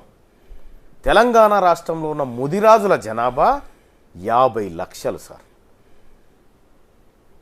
కరెక్ట్గా 25 కిలోల బియ్యం బస్త తెస్తే ఇలా కాందానికి మొత్తం ఒక పూట బువ్వ పెట్టవచ్చు సార్. ఇక్కడున్నటువంటి బీసీ వర్గాలకు, ఇక్కడున్నటువంటి అణగారిన వర్గాలకు రాజకీయంలో వాటా ఇవ్వకుండా 0.2% ఉన్నటువంటి వాళ్ళు 11 మంది ఎమ్మెల్యేలు అయితే, బీసీల్లో 50 లక్షల జనాభాగా ఉన్నటువంటి ముదిరాజులకు ఒక్క సీటు కేటాయించలేదు సార్ వీళ్ళు. అంటే ఇప్పుడు మీరు కేసీఆర్ గారితో ఉన్నప్పుడు ఈ పాయింట్ ఎందుకు రైజ్ చేయలేదు? బయటకు వచ్చిన తర్వాత ఈ పాయింట్ సార్ నేను కేసీఆర్ గారితో ఎప్పుడు లేను సార్. ఓకే, కేసీఆర్ గారితో ఎప్పుడు లేను. ఉద్యమం జరిగినప్పుడు నేను జర్నలిస్ట్గానే. అంటే బయట చాలా మంది మీరు క్లోజ్ అని అంటే ఆయన మేము కలిసి భోజనం చేసినాం సార్. ఆయన నన్ను రమ్మని ఆహ్వానించిండు. నీకెందుకు, నీ జీవితం నాకు ఇచ్చేయండి, నాది నీకు ఇచ్చినాక నా తానేముంటుందని జర నేను మొండిగానే ఉంటుంటే. ఆ రోజు స్విచ్ ఆఫ్ చేసినంటే మళ్ళీ మాట్లాడలే ఆయనతోటిగా. ఆయన ఆ రోజు ఏదో మీరు రండి రేపు మనం చూసుకుందాం వ్యవహారం అంతా, ఇక్కడ మీరు దగ్గర ఉండాలంటే మంచిదని కొందికి వచ్చి స్విచ్ ఆఫ్ పెట్టినట్టు. గ్యాప్ ఎందుకు వచ్చిందని? ఎందుకంటే నాకు ఇతని వల్ల ప్రమాదం తెలంగాణ కన్నా నాకు తెలుసు కదా సార్. ఆయన బ్యాక్గ్రౌండ్ అంతా తెలుసు కదా సార్. వచ్చిన తెలంగాణ ఈయన ఏమంటాడు సార్, తెలంగాణ రాష్ట్రానికి దళితుడే ముఖ్యమంత్రి అవుతాడు. ముఖ్యమంత్రి ఎవరు కావాలనేది పబ్లిక్ కాదు సార్ డిసైడ్ చేసేది. నువ్వు చేస్తా అంటున్నావు ఎందుకు? పవర్ ఎక్కడో నీ దగ్గర ఉందా? అంటే ఇతని మోసపు మాటలు, మోసపు విధానాలు ఇవన్నీ కూడా ఉద్యమంలో భరించినాం సార్, కానీ నిజ జీవితంలో భరించే పరిస్థితి లేదు. ఇదే ముఖ్యమంత్రి గారు 70-80 వేల పుస్తకాలు చదివినా నేనని చెప్పింది సార్. ఇదే ముఖ్యమంత్రి గారు చదువుకున్న సిద్దిపేట కాలేజీ లైబ్రరీలో ఆయన చదివినటువంటి 72 నుంచి 75 దాకా చదివిన ఆ డిగ్రీ కాలంలో ఎన్ని పుస్తకాలు లైబ్రరీలో తీసుకున్నాను చూస్తే 3 పుస్తకాలు తీసుకున్నాడు సార్ ఈయన. అందులో ఒకటి బుడగొడితే దానికి ఫైన్ కట్టిండు. తెలంగాణ రాష్ట్రం వస్తే కావలి కుక్క లెక్క ఉంటా అని చెప్పిండు సార్ మా సారు. కావలి కుక్క లెక్క ఉంటా అంటున్నాడు. ఇవాళ మీరు నమస్తే తెలంగాణ పేపర్ తీసుకోండి, టైగర్ అని రాశారు. కుక్క టైగర్ ఎప్పుడైందో నాకు అర్థం కాలేదు. ఇవాళ తెలంగాణ రాష్ట్రం కోసం బలిదానాలు చేసిన వాళ్ళు ఉన్నారు, జీవితాలను తర్పణం చేసిన వాళ్ళు ఉన్నారు, రైళ్ళకి ఎదురుగా పోయి ఆత్మహత్యలు చేసుకున్న వాళ్ళు ఉన్నారు, నా రాష్ట్రం నాకు కావాలని కొట్లాడిన వాళ్ళు. ఈ చచ్చిపోయిన వాళ్ళ దాంట్లో సార్ తెలంగాణ కోసం ఆత్మ బలిదానం చేసుకున్నటువంటి 1200 మంది పిల్లలు ఎవరైతే ఉన్నారో అందులో 80% మందికి ఎకరం భూమి కూడా లేదు సార్. ఈ ఎవరి కోసం సార్ ఈ తెలంగాణ రాష్ట్రం? ఈ కడక నాకెత్తాను కదా సార్. కేసీఆర్ జీతం 4,20,000 రూపాయలు సార్, కేటీఆర్ జీతం 4 లక్షల రూపాయలు, హరీష్ రావు జీతం 4 లక్షల రూపాయలు, కవిత గారి జీతం 1,80,000, సంతోష్ రావు గారి జీతం 2 లక్షల రూపాయలు. వారి ఒక్కింట్లో నెల రోజు తిరగ ముందుకే 16 లక్షల రూపాయల జీతం వస్తూ ఉంటే ప్రభుత్వ సొమ్ముల నుంచి, ప్రజల ఖజానా నుంచి, మరి తెలంగాణ రాష్ట్రంలో మా ఉద్యోగాలు మాకు వస్తాయి అన్నోనికి కనీసం 16,000 జీతం అన్న రావద్దా సార్? ఇలా ఉద్యోగాలు లేక, సద్యోగాలు లేక చచ్చిపోతూ ఉన్నారు సార్. ఎన్ని మాయ మాటలు సార్ ప్రజలకు చెప్పడం, ఎన్ని మాయ మాటలు. అల్లుడు వస్తే ఆడుంటాడు, కోడిపిల్లని ఆడగమ్ముతో, గొర్రెని ఆడగట్టేస్తూ, ఇల్లు గిట్లుంటుందా, గతంలో కాంగ్రెస్ వాళ్ళు కట్టించిన అగ్గిపెట్టిండ్లు నేను కట్టిస్తా చూడు, కైలాసం అసొంటి ఇండ్లు, 125 గజాల జాగా, పిల్లర్లు పోసి 2 బెడ్రూమ్లు, హాలు, కిచెను అని చెప్పిండు సార్. ఏవి సార్ ఎటు పోయినాయి సార్? గాలి వస్తే గోడలు కూలిపోతాయా సార్? ఏమన్నా స్లాబు ఇట్లా రాకితే స్లాబ్ వెళ్తుందా సార్? స్లాబ్ ఇట్లా గీక్తే వెళ్తా సార్? ఈయన కాన్స్టిట్యున్సీలోనే పోయినా నేను మనోహరాబాద్ కాడికి ఇప్పుడు పోతే నేను చూపిస్తా. కేసీఆర్ ప్రాతినిధ్యం వహిస్తున్నటువంటి గజ్వెల్లోనే ఇట్లా లాగితే స్లాబ్ వెళ్తా సార్, మీద సలాకులు తేలుతాయి. అటువంటి ఇల్లు కట్టిస్తే ఆ ఇళ్లల్లో ఉన్నోళ్ళు బతకాలన్నా సావాలన్నా అర్థం కాదు సార్. పంది కొట్టాల కంటే అధ్వానం ఉంటాయి సార్ అవి. కేసీఆర్ గారేమో 6 నెలల్లో 9 ఎకరాల్లో ప్రగతి భవన్ కట్టుకోగలుగుతాడు, కానీ పేదోడికి 10 ఏళ్ళైనా ఇంకా నువ్వు ఇల్లు కట్టియలేదు సార్. ఇది క్వశ్చన్ సార్. ఎందుకోసం కేసీఆర్ గారిని వ్యతిరేకించాలి సార్? రైతు బంధు ఇస్తున్న బాంధవుడు మా పెద్ద కొడుకు అని చెప్తారు సార్. సార్ రైతు బంధు 6 నెలలకు ఎకరానికి 5,000 రూపాయలు సార్. అది ఇస్తూ కేసీఆర్ ముఖ్యమంత్రి కాకముందుకు సార్ గ్రామీణ ప్రాంతాల్లో ప్రజలు కాయ కష్టం చేసి వచ్చి ఇంత మందో మాకో తాగుతూ ఉంటారు సార్ రైతాంగం. కేసీఆర్ ముఖ్యమంత్రి కాకముందుకు 2014లో ఒక 180 మిల్లీలీటర్ల లిక్కర్ క్వార్టరు 80 రూపాయలకు దొరికేది సార్. ఇవాళ 200 సార్. అంటే రోజుకో క్వార్టర్ తాగినా పెరిగిన ధర 100 పెట్టుకున్నా నెలకు 3,000, 6 నెలలకు 18,000. 18,000 రైతుల దగ్గర నుంచి గుంజి 5,000 రూపాయలు వాళ్ళకి ఇచ్చి 13,000 జేబులు వేసుకొని పోతా ఉండు. ఎవరు దాస్తుండు సార్ ఈడ? ఓకే. ఇక మాకు ముఖ్యమంత్రి గారు చెప్తూ ఉంటాడు సార్, 1,00,00,000 ఎకరాల మాగాణం అయిపోయింది, కాళేశ్వరంతో కట్టేసినాం తెలంగాణ రాష్ట్రం అని చెప్తాడు. కాలువలతో నీళ్లు బారుతున్నాయి, తెలంగాణ మాగాణం అయిందంట సార్. మరి 24 గంటల కరెంట్ ఎందుకు సార్ ఇంకా బావుల కాడ? ఓకే. కాలువలతో నీళ్ళు వచ్చినాక కరెంటు మోటార్లతో పని లేదు కదా సార్.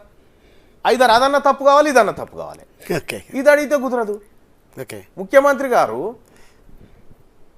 ఏంటి సార్ 2,000 రూపాయల పెన్షన్ ఇస్తున్నా అంటున్నావు. ఉన్న గత ప్రభుత్వాలు ఏమో రాజశేఖర రెడ్డి ప్రభుత్వం ఉన్నప్పుడు, కాంగ్రెస్ ప్రభుత్వం ఉన్నప్పుడు ఇంట్లో 2 ముసలు ఉంటే 2కి ఇచ్చేసారు. ఒకరిది కట్ చేసిండు, ఒకరికి ఇచ్చుడు పెట్టిండు.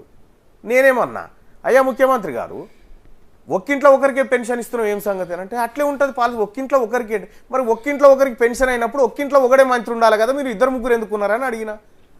అడుగుతావా నువ్వు అని మళ్ళా మీద ఒక కేసు. ఓకే. అంటే ఇవి తను చేసే పనులకు చెప్పే మాటలకు ఎక్కడ పొంతన ఉండదు సార్. ఓ పద్యం పాడతాడు ఆయన, ఆరంభించరు మూర్ఖ మానవులను. ఓ పద్యం వేసుకుంటాడు. ప్రారంభించేది ఈయననే, ప్రచారం చేసేది ఈయననే, పాతర పెట్టేది ఈయననే, మళ్ళా మొత్తం చేసే కార్యక్రమం ఈయననే. ఓకే. ఇవాళ వ్యవసాయ భూములన్నీ తెలంగాణ రాష్ట్రంలో వ్యవసాయ భూములన్నీ రియల్ ఎస్టేట్ భూములుగా మారిపోయినాయి సార్. ఇవాళ ఎక్కడికి పోయినా వ్యవసాయం చేసేటోడు తక్కువ అయిపోయాడు, కుల వృత్తులు నాశనం అయిపోయినాయి. ఇలా ఇక్కడ పెట్టినటువంటి కోకాపేట భూములు, ఈ భూములు ఏ బంగ్లాల ఏ పేదోని చూపిస్తారు సార్? ఇక్కడ వీళ్ళు డ్రోన్ షాట్లు పెట్టి చూపిస్తారు కదా హైదరాబాద్ డెవలప్ అయిందని. ఇందులో ఈ ఇళ్లలో ఒక అంజయ్యను, ఒక రామయ్యను, సోమయ్యను చూపిస్తారు. ఆయనలో ఎక్కడన్నా కనిపిస్తాడేమో. కేవలం వీళ్ళ భూముల ధరలు పెంచుకోవడానికి సార్ దుర్గం చెరువు నుంచి శంషాబాద్ దాకా మెట్రో వేయాలని ఎక్కడ ధర్నా చేసిరా సార్? జనం ఇల్లు కట్టమని ధర్నా చేసిరు సార్. 3 ఎకరాల భూమి పంచమని ధర్నా చేశారు. నీవు అక్కడ కొన్నటువంటి, లేకపోతే నీ వర్గాలు, నీ బినామీలు కబ్జాలు పెట్టినటువంటి ఏరియాల్లో నీవు రియల్ ఎస్టేట్ భూమి సంపాదించడానికి ఇవాళ జనం సొమ్ము తీసుకుపోయి మెట్రో వేస్తా అంటున్నావు sir. Yadagirigutta Lakshminarasimhaswamy temple sir, ఆ గుట్టకాడ మీటింగ్ పెట్టినప్పుడు ఇక్కడ ఉన్నటువంటి యాదగిరిగుట్టలో అవసరమైతే 2,000 ఇండ్లు కట్టుకుందాం, డబుల్ బెడ్రూమ్ అని ఇచ్చింది సార్. ఇక సార్ ఎప్పుడు ఇండ్లు కట్టిస్తారంటే ఆడ 2,000 ఇండ్లు కట్టియకపోగా యాదగిరిగుట్ట డెవలప్మెంట్ పేరుతో ఉన్నిండ్లు గులగొట్టి లక్ష్మీనరసింహస్వామి రోడ్డు మీదకి వచ్చి ధర్నా చేయలేదు సార్. నా గుడి కట్టాలి కేసీఆర్, లేకపోతే నీ తల నరికి పారేస్తా అని చెప్పలే. ఈ ప్రజలకు ఇచ్చిన హామీలు పాత్ర పెట్టి నిజంగా కేసీఆర్ ఏమైనా చేయాలనుకుంటే ఆయన భక్తులకు ఇచ్చిన హామీ నెరవేర్చాల్సి ఉండే సార్. అది చేయకుండా పేదోడికి ఉద్యోగ అవకాశాలు లేకుండా, పేదోడికి గూడు లేకుండా, వాడి పొలాలకి నీళ్ళు అందకుండా ఇవాళ సార్ అనుభవదారుడి కాలం ఇది ఎంత పెద్ద ప్రమాదం అంటే ఒక్క నిమిషం లెంత్ అవుతుంది సార్ చెప్తే మీకు. సార్ 1948 సెప్టెంబర్ 17 రోజు తెలంగాణకు విముక్తి. మిగతా భారతదేశానికంతా 1947 ఆగస్టు 15 తారీఖు రోజు స్వాతంత్రం వస్తే తెలంగాణకు 48 సెప్టెంబర్ 17 రోజు వచ్చింది సార్. 1948 సెప్టెంబర్ 17 వరకు ఈ తెలంగాణ అంటే హైదరాబాద్ సంస్థానం. మీరు ఉస్మాన్ అలీ ఖాన్ గారు నిజాం ఉండే హైదరాబాద్లో ఉన్న ఈ ప్రాంతం అటు ఔరంగాబాద్ దాకా, ఇటు బీదరు, ఔరంగాబాద్, ఇటు ఇదంతా ప్రతి ఇంచు భూమి నిజాందే సార్. నిజాం సొంత ఆస్తి. నిజాం మరి భారతదేశానికి లొంగిపోతే ఈ భూమి ఎటు పోవాలి సార్? ఎటు పోవాలి? భారత ప్రభుత్వంలో విలీనం కావాలి. భారత ప్రభుత్వం ఈ భూములను పేదలకు పంచాలి. కానీ ఏం జరిగిందంటే సార్, అక్కడ నిజాం రాజుగా ఉన్నప్పుడు కొంతమంది చిన్న చిన్న జాగీర్దారులను, దొరలను పెట్టుకొని ఇగో ఈ 15 ఊర్లను కప్పం వసూలు చేసి నాకు గట్టు అన్నప్పుడు ఈ దొరలు ఏం చేశారంటే, పలాని ఆలీ గారి గింత, మల్లన్న గారి గింత, ఇగో ఈయన గింత మీరు దున్నుకొని బతుకుర్రి. అది ఎక్కడ చెప్తే వెళ్తా లేదు సార్, లేదా? లేదు. ఇప్పుడు శ్మశానానికే జాగలేదు మనకు. అయితే సార్ ఇవన్నీ ఈ కాలంలో రాసుకొచ్చి వీళ్ళు కేవలం ఖాతాలు రాసిరు సార్. నిజాం ఎప్పుడైతే లొంగిపోయిండో ఈ ఖాతాలు రాసినటువంటి ఈ దొరలు ఓనర్లు అయ్యారు సార్. ఓనర్లు అయిన తర్వాత తెలంగాణ సాయుధ రైతాంగ పోరాటం వచ్చింది, నక్సలైట్ మూవ్మెంట్ వచ్చింది.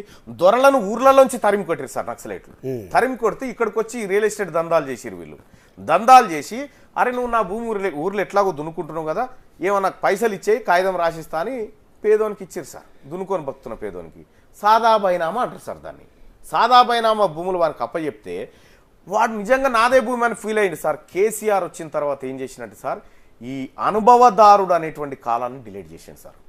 3.5 లక్షల ఎకరాల పేదోళ్ళ భూమి ఒకే ఒక్క సంతకంతో దొరల చేతుల్లోకి వెళ్ళిపోయింది సార్. ఇప్పుడు నేను ఫైట్ చేయాల్సింది దొరల మీదనా ఎవరి మీద మీరు చెప్పండి సార్. ఓకే, ఆ ఫైట్ వల్లే కదా మీరు జైలుకి వెళ్ళారు. వెళ్తాను సార్, ఇంకా 1000 సార్లు అయినా జైలుకి వెళ్తాను. జైలుకు భయపడేవాడు జైలు సార్. జైలు అంటే ఏం సార్? ఫస్ట్ 74 రోజుల చైతన్య నారాయణ హాస్టల్ లాంటిదే సార్. అది కూడా దానికి రెసిడెన్షియల్ హాస్టల్ లెక్క దానికి దీనికి పెద్ద. ఫస్ట్ 74 రోజులు పోయినా, 74 తర్వాత 28 రోజులు, 28 రోజుల 28 రోజులు సెంచరీ దాటింది sir. Okay, century 102 not out. అది జైలు జీవితం సార్. ఈ అన్ని అంశాల గురించి ఫైట్ చేస్తూ ఉంటాను. మీ మానసిక పరిస్థితి ఏంటి జైలు జీవితంలో? మానసిక పరిస్థితి ఏంటి సార్? నేను లైబ్రరీని విపరీతంగా యూజ్ చేసేటాను సార్. ఓకే, లైబ్రరీలో విపరీతమైన పుస్తకాలు. నేను ఒక క్షణం కూడా వెయిట్ చేయకపోతుంటే బుక్స్ విపరీతంగా బుక్స్ తెచ్చుకొని చదువుతుంటే లైబ్రరీ నుంచి తెప్పించుకుంటుంటే బయట నుంచి బుక్స్ కూడా.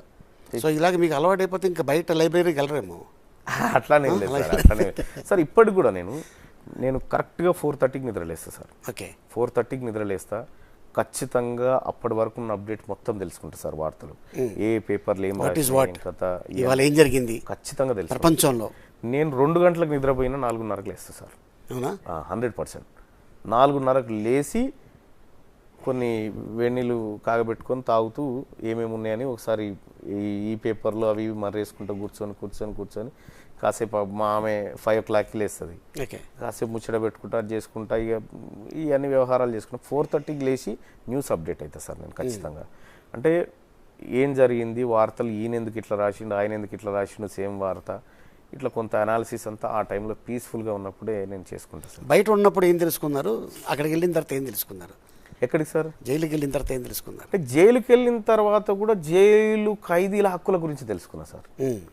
జైలు ఖైదీల హక్కుల ఏమున్నా సార్ జైలు అంటే? బహుశా మీరు పోయి ఉండరు. నేను వెళ్ళాను చిన్నప్పుడు వెళ్ళారా? అంటే మీకు అంటే ఆ జైలు అంటే ఈ ట్విస్ట్ మీకు తెలియదు కదా? నాకు తెలియదు. నేను చిన్నప్పుడే వెళ్ళారా? నాకు తెలియకుండా అప్పుడు ట్రంకాలు ఉండే కదా ఫోన్. అవునవును. సరదాగా ఫ్రెండ్స్ ఎవరో ఫోన్ చేసి నేను గబ్బర్ సింగ్ డైలాగ్ చెప్పేవాడిని. సో ఆ టైంలో వరే హిందీలో మాట్లాడరా అన్నారు. నేను ఒక నవ్వి హిందీ ఇతనా లేకేవో నేతో దాల్ దేతా అన్నాడు. బాబోయ్ ఎవడో ఫోన్లో నన్ను బెదిరించాడని చెప్పి ఆయన రిపోర్ట్ చేశారు. అయితే మా ఇంటికి పోలీసు వస్తే చిన్నప్పుడు మా ఫాదర్ అడిగారు ఏంటండి అని. ఇలాగా అలీ అంటే ఎవరు మీ అబ్బాయిని పిలవండి అన్నారు.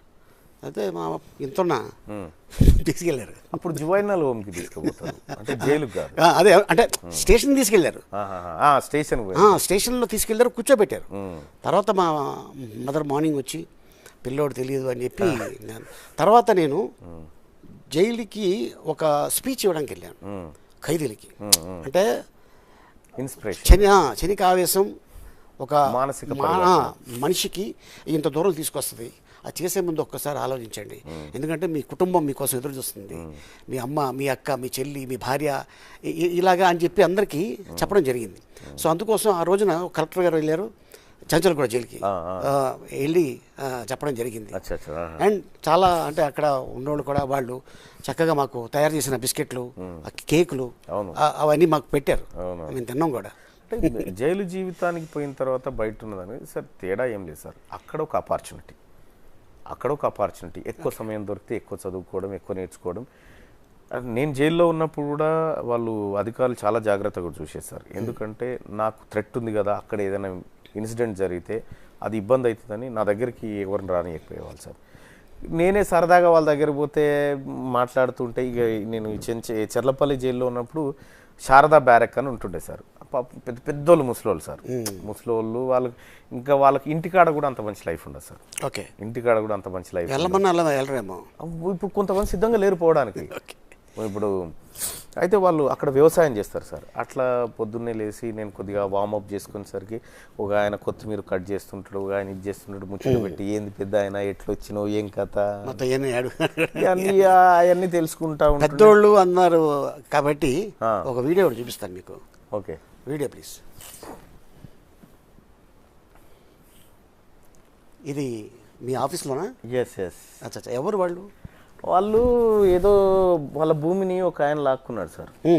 వాళ్ళ భూమిని ఒక ఆయన లాక్కొని వాళ్ళని ఇబ్బంది పెడతా ఉంటే ఫస్ట్ వాళ్ళు ఏదో నైట్ వచ్చి కూర్చున్నారు అక్కడ.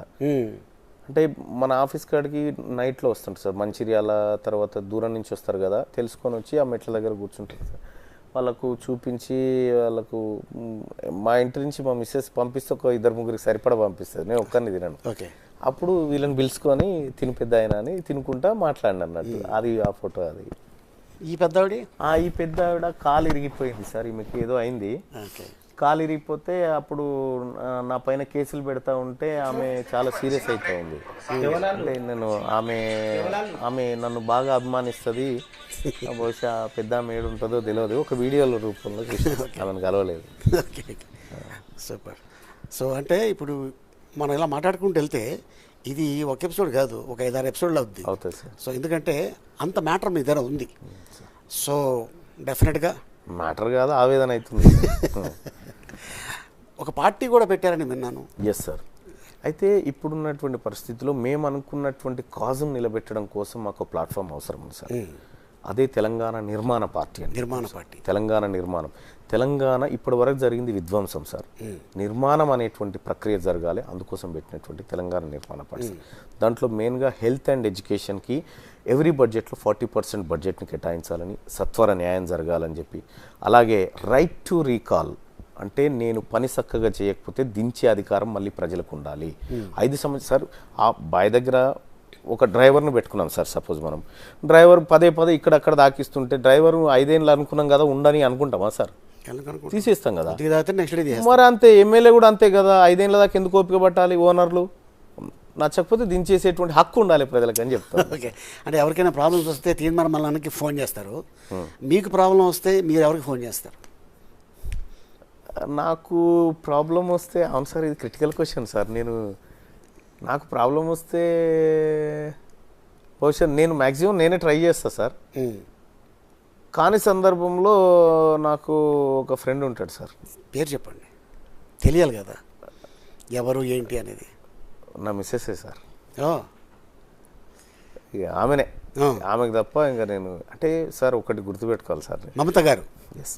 అయితే లీడర్ ఎప్పుడు కూడా అంటే నాయకత్వం వహించాలనుకునేటువంటి వ్యక్తి ఎప్పుడు కూడా బలహీనంగా కనిపించకూడదు సార్. 1,00,000 ఉండని నీ దగ్గర, 1,00,000 సమస్యలు ఉండని, నీవు సింహం లెక్కనే కనిపించాలి. ఎప్పుడు ఎన్ని సమస్యలను ఉండని అట్లే కనిపించాలి. కాబట్టి అది తక్కువ సార్లు నా ఫేస్లో బయటకు కనిపిస్తుంది.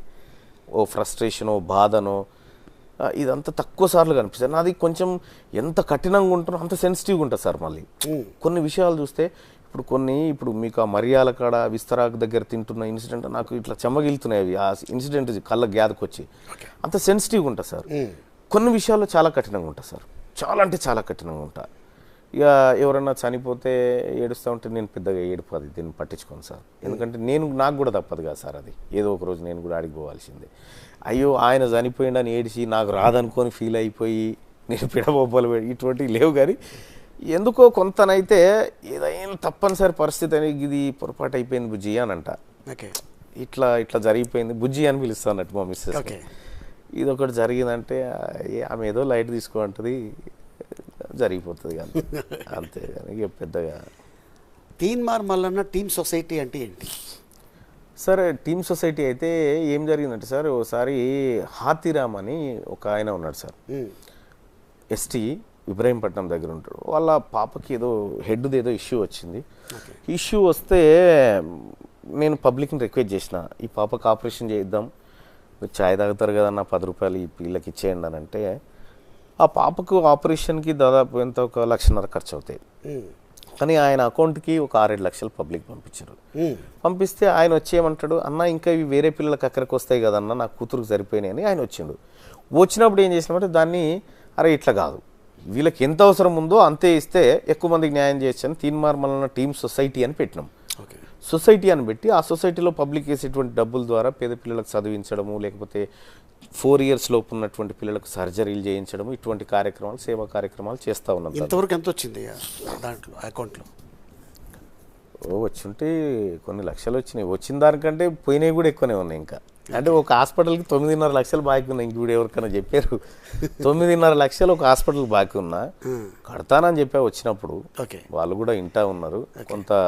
సరే ఇప్పుడు ఏం చేస్తా ఉన్నామంటే ఈ ఎందుకు ఈ తలకాయ నొప్పులు మాకు అని చెప్పి ఏమైనా ఉంటే వాళ్ళకి వేసుకోపోండి అని చెప్పి చెప్తా ఉన్నాం. ఓకే, అంటే ఇంకా కొన్ని పెండింగ్ బ్యాలెన్సెస్ ఉన్నాయి, అవి మెల్లమెల్లగా తీరుస్తూ ఉన్నాం సార్. అప్రాక్స్గా నాకు తెలిసినట్టంటే మొన్న ఐటీ లెక్కల ప్రకారం అయితే నాకు తెలిసి ఒక 25-30 లక్షల దాకా వచ్చింటే ఖర్చు ఒక 40 లక్షల దాకా ఉంటాయి సార్. అంటే ఎవరన్నా మీకు సలహా ఇచ్చారా ఏంటి ఇలాగ డబ్బులు వసూలు చేస్తున్నారు అని? సార్ నేను వాళ్ళ సలహాల కోసము ఇంకోటి ఆరోపణ కోసం అది పెట్టలేదు సార్, నేను ప్రజల కోసం పెట్టినది. నేను జవాబుదారీతనంగా ఉండాలంటే ప్రజలకు ఉంటాను సార్.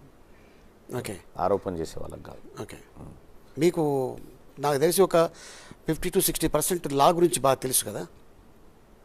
కొంచెం తెలుసు సార్. అంటే ఎంతవరకు తెలుసు? కొంచెం తెలుసు. అంటే ఎంత? నా వరకు అంత ఒక 20%. నేను సర్వైవ్ కావడానికి తెలుసు. సో మీ మీద పెట్టిన కేసులు ఇది తప్పు కేసు, అనవసరంగా నన్ను దీంట్లో ఇరికించారు అని ఎప్పుడైనా తెలిసిందా? అంటే అన్ని కేసులన్నీ అవే సార్. ఓకే, కేసులన్నీ అవే. నేను చెప్తున్నా కదా సార్, ఒక్క కేసులో నేను ముద్దాయిగా నిరూపించలేదు సార్ ఈ ప్రభుత్వం. కేసులో ఇతను దోషి అని నిరూపించే ఒక్క సాక్ష్యం లేదు సార్ ఈ ప్రభుత్వం దగ్గర. ఓకే, చేయలేదు. ఎందుకంటే అది ప్రభుత్వానికి కూడా తెలుసు. ఎందుకు అరెస్ట్ చేసేటప్పుడు పోలీస్ ఆఫీసర్లు చెప్తారు, బాయ్ మా చేతిలో ఏం లేదన్నా, ఏం చేయాలి, మాకు కడుపులో ఉన్నా కానీ మేము చేయలేకపోతున్నాం అని చెప్తూ ఉంటారు. అంటే నీ డ్యూటీ నువ్వు చేస్తావు, రేపు పొద్దుగాల నేను వస్తే నేను చెప్తే నువ్వు అదే చేస్తావు కదా అని చెప్పిన. అంటే ఈ ప్రభుత్వం పెట్టినటువంటి కేసులో సార్ ఒక కేసు నాకు ఇప్పుడు నేను ఆలీ గారి మీద ఒక విమర్శ చేసిన అనుకో, ఆలీ గారు నా మీద డిఫమేషన్ వేసుకోవాలి, నా పరువుకు భంగం కలిగించిందని చెప్పి. ఆలీ గారినంటే ఆలీ గారి సినిమా చూసిన ఒక ఆయన నా మీద కేసు పెడితే నా మీద రిజిస్టర్ అవుతుంది సార్. తప్పు అన్నట్టు అట్లా పెట్టకూడదు. ఇప్పుడు ఒక ప్రభుత్వాన్ని విమర్శించిన సార్, ప్రభుత్వాన్ని విమర్శించినప్పుడు ఒక ఆయన మహబూబ్ నగర్ కాడ కేసు పెడతాడు, కేసీఆర్ని అంటావా అని. ఒక ఆయన జడ్చర్ల కాడ పెడతాడు, ఇంకొక ఆయన నిజామాబాద్లో పెడతాడు. సార్ ఇండియన్ లా ప్రకారం ఒక నేరానికి ఒక ఎఫ్ఐఆర్ ఒక శిక్ష సార్, మల్టిపుల్ పెట్టడానికి లేదు సార్. ఇట్లా చాలా పెట్టారు వీళ్ళు. అంటే పోలీసులు వాళ్ళకు కూడా తెలుసు సార్. ఇంకా గమ్మత్ విషయం చెప్పానా sir, Teenmar Mallanna corona pandemic టైంలో ప్రజల్ని అప్రమత్తంగా ఉండాలి, వీలైతే సురక్షిత ప్రాంతాలకు పోవాలి అని చెప్పి ఒక అప్రమత్తత నేను చెప్పిన సార్. అది చూసినటువంటి ఒక ఆయన, అది చూసి తీన్మార్ మల్లన్న ఇటువంటి మాట చెప్తే ప్రజల్లో భయాందోళనలు పెరిగిపోయి ఎక్కడికక్కడ చనిపోయే పరిస్థితి వచ్చిందని ఒక ఆయన కేసు పెట్టాను సార్.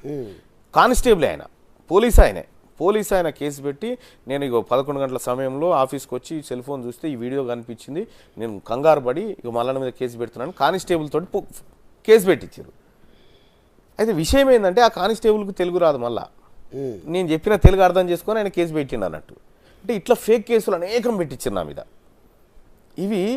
ఇవి ఎన్ని కేసులు అంటే వీటిని చూసి నవ్వుకుంటా ఉంటాను నేను. ఇవి నిలబడే కేసులు కాదు, అస్సలే కాదు. ఇవి ఒక్కటి కూడా నిలబడది వీళ్ళు పెట్టే కేసులు. అది వాళ్ళకు కూడా తెలుసు. ఒకటి, నేను ప్రేరేపిస్తే మీరు ప్రేరణ పొంది సూసైడ్ చేసుకుంటే నా మీద 306 పెట్టాలి సార్, సెక్షన్ 306 కింద పెట్టాలి.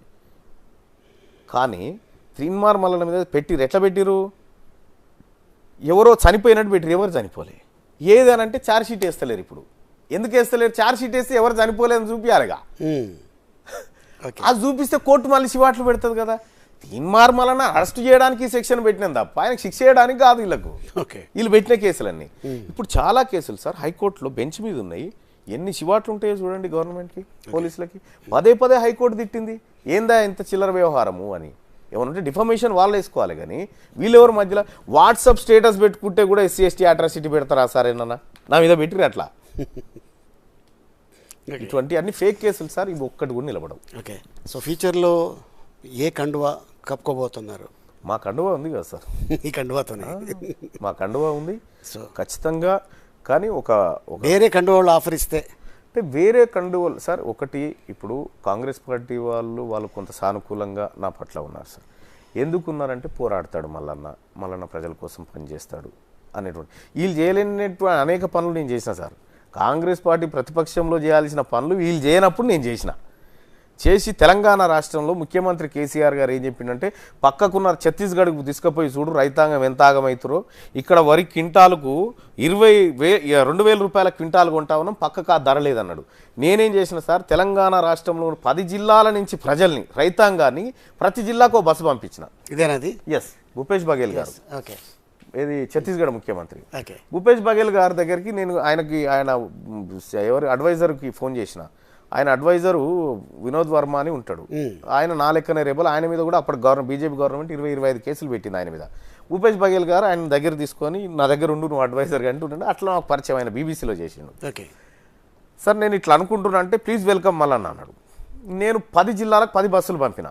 10 బస్సులు పంపి ప్రతి కాన్స్టిట్యున్సీ నుంచి రైతాంగాన్ని తీసుకొచ్చి ఛత్తీస్గఢ్కి ముఖ్యమంత్రిని అదే డయాస్ మీద కూర్చుండబెట్టిన.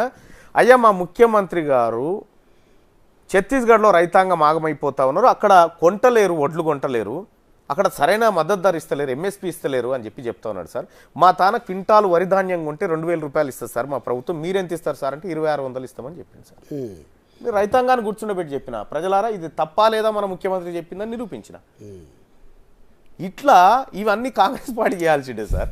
అట్లా కాంగ్రెస్ పార్టీ కొంత అంటే కేసీఆర్ మీద ఈ ప్రభుత్వం మీద చేస్తున్నటువంటి పోరాటంలో కాంగ్రెస్ పార్టీ ముఖ్యంగా ప్రధానంగా రేవంత్ అన్న కానీ చాలామంది కానీ కొంత మళ్ళీ నా క్యాబుల్ పర్సన్ కొట్లాడతాడు, ఆయన మా పక్షాన ఉంటే బాగుంటుంది అనేటువంటి మాట ఉంటుంది.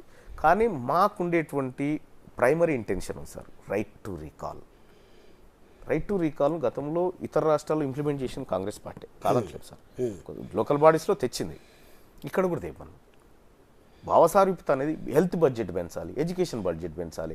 ఎంఆర్ఓ కొడుకు కానీ ఎమ్మెల్యే కొడుకు కానీ గవర్నమెంట్ స్కూల్లో చదవాలి సార్. గవర్నమెంట్ ఎడ్యుకేషన్ అవైలబుల్ ఉండాలి, కార్పొరేట్ లెవెల్లో ఉండాలి, అది కార్పొరేట్ వైద్యం కూడా ఫ్రీగా అందాలి. ఇవి మావి సార్. ఈ ప్రాథమికంగా ఇవి చేయకుండా రైతుల రుణమాఫీ 2 లక్షలు చేస్తుంటే ఎవడు కట్టాలి సార్? మళ్ళీ మేమే కదా, ఇదే కదా. 1,25,000 రూపాయల అప్పును 2,25,000 చేస్తామని చెప్తున్నారు అంతే. అది కాకుండా పిల్లల భవిష్యత్తు, ప్రజల జీవన ప్రమాణాలు పెరగాలంటే హెల్త్, ఎడ్యుకేషన్ సెక్టార్ ఇది బాగుండాలి. ప్రజలకు జవాబుదారీతనంగా ప్రభుత్వాలు పనిచేయాలి. అందుకోసం రైట్ టు రీకాల్ కావాలి. ప్రజలకు సత్వర న్యాయం జరగాలి. సత్వర న్యాయం అంటే సార్, ఇప్పుడు లాలూ ప్రసాద్ యాదవ్ మంచిగా 100 మీటర్ రన్నింగ్ చేసినప్పుడు దానా కుంభకోణం చేస్తే ఇక ఆయన 4 బట్టి లేచే టైంకి ఆయనకు శిక్ష పడితే ఆయన ఏం శిక్ష అన్నట్టు, ఆయన యువరాజు ఉన్నప్పుడు చేస్తే ముసలాయన అయిపోయి లేచే టైంకి తీర్పు వస్తే ఎట్లుంటుంది సార్? సత్వర న్యాయం జరగాలి. ఇటువంటి అంశాలతో ఉన్నాం సార్. వాటిని వాళ్ళ ఎజెండాలో పెట్టుకుంటే కలిసి పని చేస్తాం, తప్పేముంది సార్. ఇన్ కేస్ రేవంత్ అన్న గారిని పిలిస్తే మీరు కాంగ్రెస్కి వెళ్తారా? అప్పుడు మాకంటూ ఒక కాంగ్రెస్కు పోవడం అనేది ఉండదు. మాకంటూ ఒక కార్యకర్తలు ఉన్నారు, మాకంటూ ఒక పార్టీ ఉన్నది, దానికి స్టేట్ పొలిట్ బ్యూరో ఉన్నది, మా జిల్లాల అధ్యక్షులు ఉన్నారు, వాళ్ళందరూ ఉన్నారు. మేము మాకున్నటువంటి అంశాలు నేను చెప్తున్నా, రేవంత్ అని చెప్తున్నా, right to recall bill first bill పెడతామని చెప్పమని. ఫస్ట్ బిల్ తెలంగాణ రాష్ట్ర అసెంబ్లీలో కాంగ్రెస్ పార్టీ అధికారంలోకి వస్తే స్థానిక సంస్థల ఎన్నికల్లో రైట్ టు రీకాల్ అనేటువంటి బిల్ను ప్రవేశపెడతాం, ఇది మా హామీ అని చెప్పి మేనిఫెస్టోలో పెట్టమని మేము మాట్లాడతాం, అప్పుడు చర్చించుకుంటాం. Okay, super. సో మీకు ప్రస్తుతానికి మీ బ్యాక్ బోన్ ఎవరు? ప్రజలు సార్. ప్రజలు సార్. Okay, super. సో ఎన్ని లాంగ్వేజ్లు వచ్చు మీకు? సార్ నాకు తమిళ్ కొంచెం తెలుసు సార్, తర్వాత హిందీ కొంచెం తెలుసు, ఇంగ్లీష్ కొంచెం తెలుసు, తెలుగు కొంచెం తెలుసు సార్, 4 లంబాడా భాష కొంచెం తెలుసు. Okay okay. మీ ఫ్రెండు చిల్కా ప్రవీణ్ ఎందుకు దూరం అయ్యాడు? తను అంటే నేనే పంపించేసిన సార్. ఓకే. అంటే అక్కడికి ఒక బహుశా బచ్చన్నపేట నియోజకవర్గానికి బచ్చన్నపేట మండలానికి సంబంధించిన ఒక గర్భిణీ స్త్రీ మా ఆఫీస్కి వచ్చింది సార్. ఆఫీస్కి వస్తే ఆమెది వాళ్ళ పాలైన వీళ్ళ భూమి ఇవ్వకుండా వీళ్ళని వేధింపులకు గురి చేస్తే నేను ఏం చేసినంటే, నేను ఆఫీస్లో మ్యూట్ చేసుకుని ఏదైనా పని మీద వెళ్ళిపోతే వీళ్ళకి అప్పచెప్పిపోతుంది సార్. అప్పచెప్పిపోతే ఆమె భూమిని ఆమెకు చేయించడం కోసం వీళ్ళు దొంగతనంగా అగ్రిమెంట్ రాసుకొని ఆమె దగ్గర 10 ఎకరా భూమి కొట్టేయడానికి ప్లాన్ చేశారు సార్. అయితే ఈ విషయం నేను ఎంక్వైరీ చేస్తే, అంటే ఇంకొక ద్వారా ఎంక్వైరీ చేస్తే ఇట్లా చేసిరు సార్ అని వస్తే ఇద్దరిని పిలిపించాను. ఇద్దరిని పిలిపించి అమ్మాయిని అక్కడ కూర్చుండబెట్టి వీళ్ళిద్దరిని కూర్చుండబెట్టి, బహుశా ఆ వీడియో ఉంటుంది మీరు చూడొచ్చు సార్. అక్కడే అడిగిన, డబ్బులు తీసుకున్నారా ఈ అమ్మాయి దగ్గర, అగ్రిమెంట్ చేసుకున్నారంటే చేయలేదు అన్నారు. చూపించిన, ఇగో మీకు అమ్మాయి పంపించిన డబ్బులు, చేసుకున్న agreement, get out from my office అని చెప్పిన. ఇక్కడ వాళ్ళు గర్భిణీ స్త్రీ వచ్చి న్యాయం కోసం ఇక్కడికి వస్తే ఆమె భూమి కొట్టేయడానికి నువ్వు ఎవడరా అని చెప్పాను. అట్లా ఇలా పెట్టినా సార్. ఓకే. ఇన్ కేస్ ఫ్యూచర్లో మీరు ఎన్నికల్లో పోటీ చేస్తే మీ ఆస్తుల చిట్టా ఎంత చూపిస్తున్నారు? నేను మొన్ననే చెప్పినాను సార్ ఈ మాట. నేను మొన్న ప్రభుత్వ పాఠశాలలో మేడ్చల్ కాన్స్టిట్యున్సీలో ప్రభుత్వ పాఠశాలలో పిల్లలకు నోటు పుస్తకాలు అందలేదని పిల్లలు అల్లాడుతూ ఉంటే నేను అన్ని ప్రభుత్వ పాఠశాలని హక్కుని చేర్చుకొని 10-9వ తరగతి పిల్లలకి నోట్బుక్స్ అన్ని పంపిణీ చేసిన సార్. నేను పంపిణీ చేస్తున్నాని మంత్రి మల్లారెడ్డి గారు ఏం చేసిండు, మల్లన్న పంచుడు కాదు మేము పంచుతున్నామని ఆయన పంచాడు సార్.